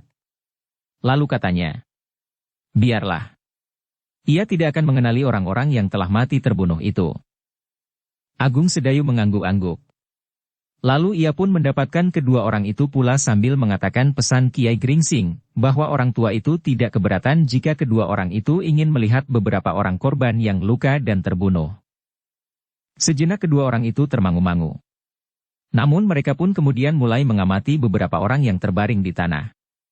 Yang sudah memejamkan matanya sama sekali, dan mereka yang masih mampu berkedip. Mereka saling berbisik di antara mereka, seolah-olah mereka sedang mencoba mengenal setiap orang. Selangkah demi selangkah mereka maju. Orang-orang yang terluka telah diusung dan dibaringkan di tempat yang dialasi dengan rumput-rumput kering. Sedangkan mereka yang terbunuh telah diletakkan berjajar di tempat yang lain. Langkah kedua orang itu tertegun ketika mereka melihat sesosok mayat yang hampir tidak dapat dikenalinya lagi. Namun demikian, mayat itu ternyata telah menarik perhatiannya. Sejenak mereka berdiri termangu-mangu. Namun kemudian yang seorang berdesis, "Aku tidak salah lagi. Tentu orang inilah Gandu Demung itu." Ternyata ia telah terperosok dalam lingkaran perkelahian melawan orang bercambuk itu, sehingga ia mengalami luka-luka yang mengerikan sebelum kematiannya. Agung Sedayu tidak mendengar percakapan itu. Namun kemudian ia pun mendekati keduanya sambil berkata, "Menurut perhitungan kami, orang itu termasuk salah seorang pemimpinnya." "Pemimpin siapa, Kisanak?" bertanya salah seorang dari kedua orang itu. Agung Sedayu termangu-mangu sejenak. Namun katanya kemudian, "Pemimpin salah satu dari kelompok-kelompok yang berbenturan itu." Kedua orang itu menarik nafas dalam-dalam. Dan Agung Sedayu pun kemudian bertanya, "Apakah kau dapat menemukan orang yang kau cari?" Keduanya menggeleng. Salah seorang dari keduanya menyahut, "Tidak, Kisanak." Tetapi kematian salah seorang dari mereka yang menjadi korban itu nampaknya mengerikan sekali. Agung Sedayu menarik nafas dalam-dalam. Bekas-bekas lukanya bukannya bekas luka senjata tajam. Bukan pula bekas luka bindi atau tongkat besi sekalipun. "Menurut dugaanmu, luka itu bekas sentuhan senjata jenis yang mana?" bertanya Agung Sedayu. "Cambuk. Aku menduga bahwa orang itu telah mengalami nasib yang malang, karena ia telah bertengkar dengan orang bercambuk atau salah seorang muridnya." Dada Agung Sedayu berdesir. Ia tidak mempunyai alasan untuk mengelakkan dugaan itu. Karena itu, ia pun justru mengangguk-anggukan kepalanya tanpa mengucapkan sepatah kata pun. Anak muda itu terkejut ketika salah seorang dari kedua orang itu pun berkata, "Sudahlah, Kisanak. Aku minta diri. Aku akan melanjutkan perjalananku. Mudah-mudahan aku dapat menemukan anakku dengan selamat. Mudah-mudahan. Aku minta diri. Katakan kepada orang tua itu bahwa aku akan melanjutkan perjalanan. Demikianlah keduanya pun segera meninggalkan tempat itu. Langit yang merah menjadi semakin merah dan cahaya matahari yang turun ke barat menjadi semakin pudar. Dalam pada itu, kedua orang itu pun segera memacu kudanya. Di sepanjang jalan mereka dicengkam oleh pembicaraan tentang nasib Gandu Demung yang malang. Aku yakin bahwa Gandu Demung tidak dapat meloloskan diri. Jika saja ia tidak bertemu dengan orang bercambuk. Yang manakah menurut dugaanmu orang bercambuk itu? Aku tidak tahu. Mungkin orang itu sudah pergi bersama pengantin itu. Mungkin orang tua yang sedang sibuk menyelenggarakan para korban itu. Tentu sudah pergi bersama pengantin dari tanah perdikan menoreh. Ia tentu merupakan orang terhormat. Orang yang mendapat tempat di sisi sepasang pengantin itu. Kawannya mengangguk-angguk. Namun mereka sudah mendapat bahan yang lengkap untuk menyampaikan laporan tentang usaha Gandu Demung. Usaha yang ternyata telah gagal sama sekali. Bagaimanakah jika empu tidak percaya, desis salah seorang dari mereka. Mudah-mudahan ia mempercayai kita. Dan jika ia tidak percaya dan mengirimkan orang lain untuk menyelidiki kebenaran laporan kita, maka kita tidak akan cemas bahwa laporan kita dianggap salah. Bukankah kita sudah melihat bahwa Gandu Demung benar-benar telah mati? Kawannya mengangguk-angguk. Ia pun sependapat bahwa Gandu Demung memang sudah mati. Jika ada orang lain yang harus menilai kebenaran laporannya, maka mereka berdua tidak usah menjadi cemas, karena sebenarnya bahwa hal itu memang sudah terjadi. Dalam pada itu Agung Sedayu yang masih sibuk membantu Kiai Gringsing sama sekali tidak menduga bahwa kedua orang itu adalah orang-orang yang memang mendapat tugas untuk melihat apakah Gandu Demung berhasil atau justru jatuh ke tangan orang-orang Sangkal Putung. Tetapi yang terjadi adalah Gandu Demung telah mati. Kita kehilangan, desis salah seorang dari kedua orang berkuda itu. Jarang orang yang memiliki kemampuan seperti Gandu Demung. Masih ada beberapa orang yang dapat mendampingi pemimpin kita itu. Ya. Tetapi itu bukan berarti bahwa hilangnya Gandu Demung bukannya tidak berpengaruh sama sekali. Pengaruhnya tidak akan begitu besar. Tetapi ada. Kawannya tidak menjawab. Bahkan kemudian ia pun memacu kudanya semakin cepat sambil berkata. Malam mulai pekat. Kita akan bermalam di mana? Pertanyaanmu aneh. Di manakah kita bermalam selama ini? Kawannya mengangguk-angguk. Tetapi ia masih berkata. Kita akan mencari jalan melingkar. Mungkin kita akan melalui jalan-jalan kecil agar kita tidak menjadi semakin jauh dari Gunung Tidar. Aku belum mengenal daerah ini sebaik-baiknya. Aku sudah pernah melalui daerah ini meskipun sudah agak lama. Kita akan berbelok sebelum kita sampai ke Sangkal Putung. Melingkar sedikit dan kemudian kita akan turun ke jalan ini pula, dan kembali melalui jalan yang kita lewati saat kita mengikuti iring-iringan pengantin itu. Kawannya tidak menjawab. Mereka pun berpacu semakin cepat. Seperti yang dikatakan oleh salah seorang dari mereka, maka keduanya pun kemudian berbelok melalui jalan yang lebih kecil. Mereka harus melingkari hutan kecil yang menjadi arena pertempuran yang sengit itu, untuk selanjutnya berpacu ke Gunung Tidar. Dalam pada itu, di bekas arena pertempuran itu pun telah dipasang beberapa buah obor. Beberapa buah pedati telah siap pula untuk mengusung mereka yang telah menjadi korban dan dibawa ke Banjar Padukuhan terdekat. Hanya mereka yang masih hidup meskipun terluka parah, akan dibawa ke Banjar Padukuhan Induk Kademangan Sangkal Putung. Ketika Kiai Gringsing, Agung Sedayu, dan beberapa orang pengawal sedang sibuk merawat para korban, maka iring-iringan pengantin yang sudah berubah bentuknya itu pun memasuki halaman Kademangan. Ternyata berita tentang perkelahian itu telah mendahului iring-iringan sampai ke telinga penghuni Padukuhan Induk Kademangan Sangkal Putung meskipun belum jelas.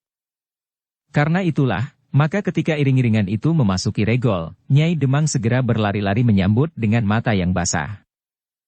Sekar Mirah. Meskipun ia telah menjadi seorang gadis dewasa dan sanggup memutar tongkat baja berkepala tengkorak yang berwarna kekuning-kuningan, namun ketika dilihatnya ibunya yang gelisah, ia pun segera berlari mendapatkannya. Sambil memeluk anak gadisnya, Nyai Demang tidak berhasil menahan air matanya yang menitik di pundak Sekar Mirah. Kemudian setelah Sekar Mirah melepaskan pelukannya, Nyai Demang pun segera diperkenalkan dengan menantunya oleh Sekar Mirah. Dengan senyum yang masih dibasahi oleh air mata, maka ia pun kemudian membimbing menantunya naik ke pendapa dan langsung melalui peringgitan masuk ke ruang dalam, sementara Suandaru pun mengikutinya pula, setelah mereka mencuci kaki di depan tangga. Meskipun upacara yang sebenarnya belum dilakukan, namun ternyata kademangan itu telah penuh dengan orang-orang tua dan sanak kadang. Di ruang dalam ternyata telah penuh pula dengan perempuan yang menunggu kedatangan pengantin itu dengan berdebar-debar. Apalagi setelah mereka mendengar bahwa telah terjadi sesuatu di ujung hutan. Bersambung ke bab 194.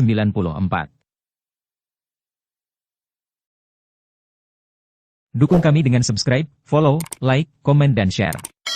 Terima kasih.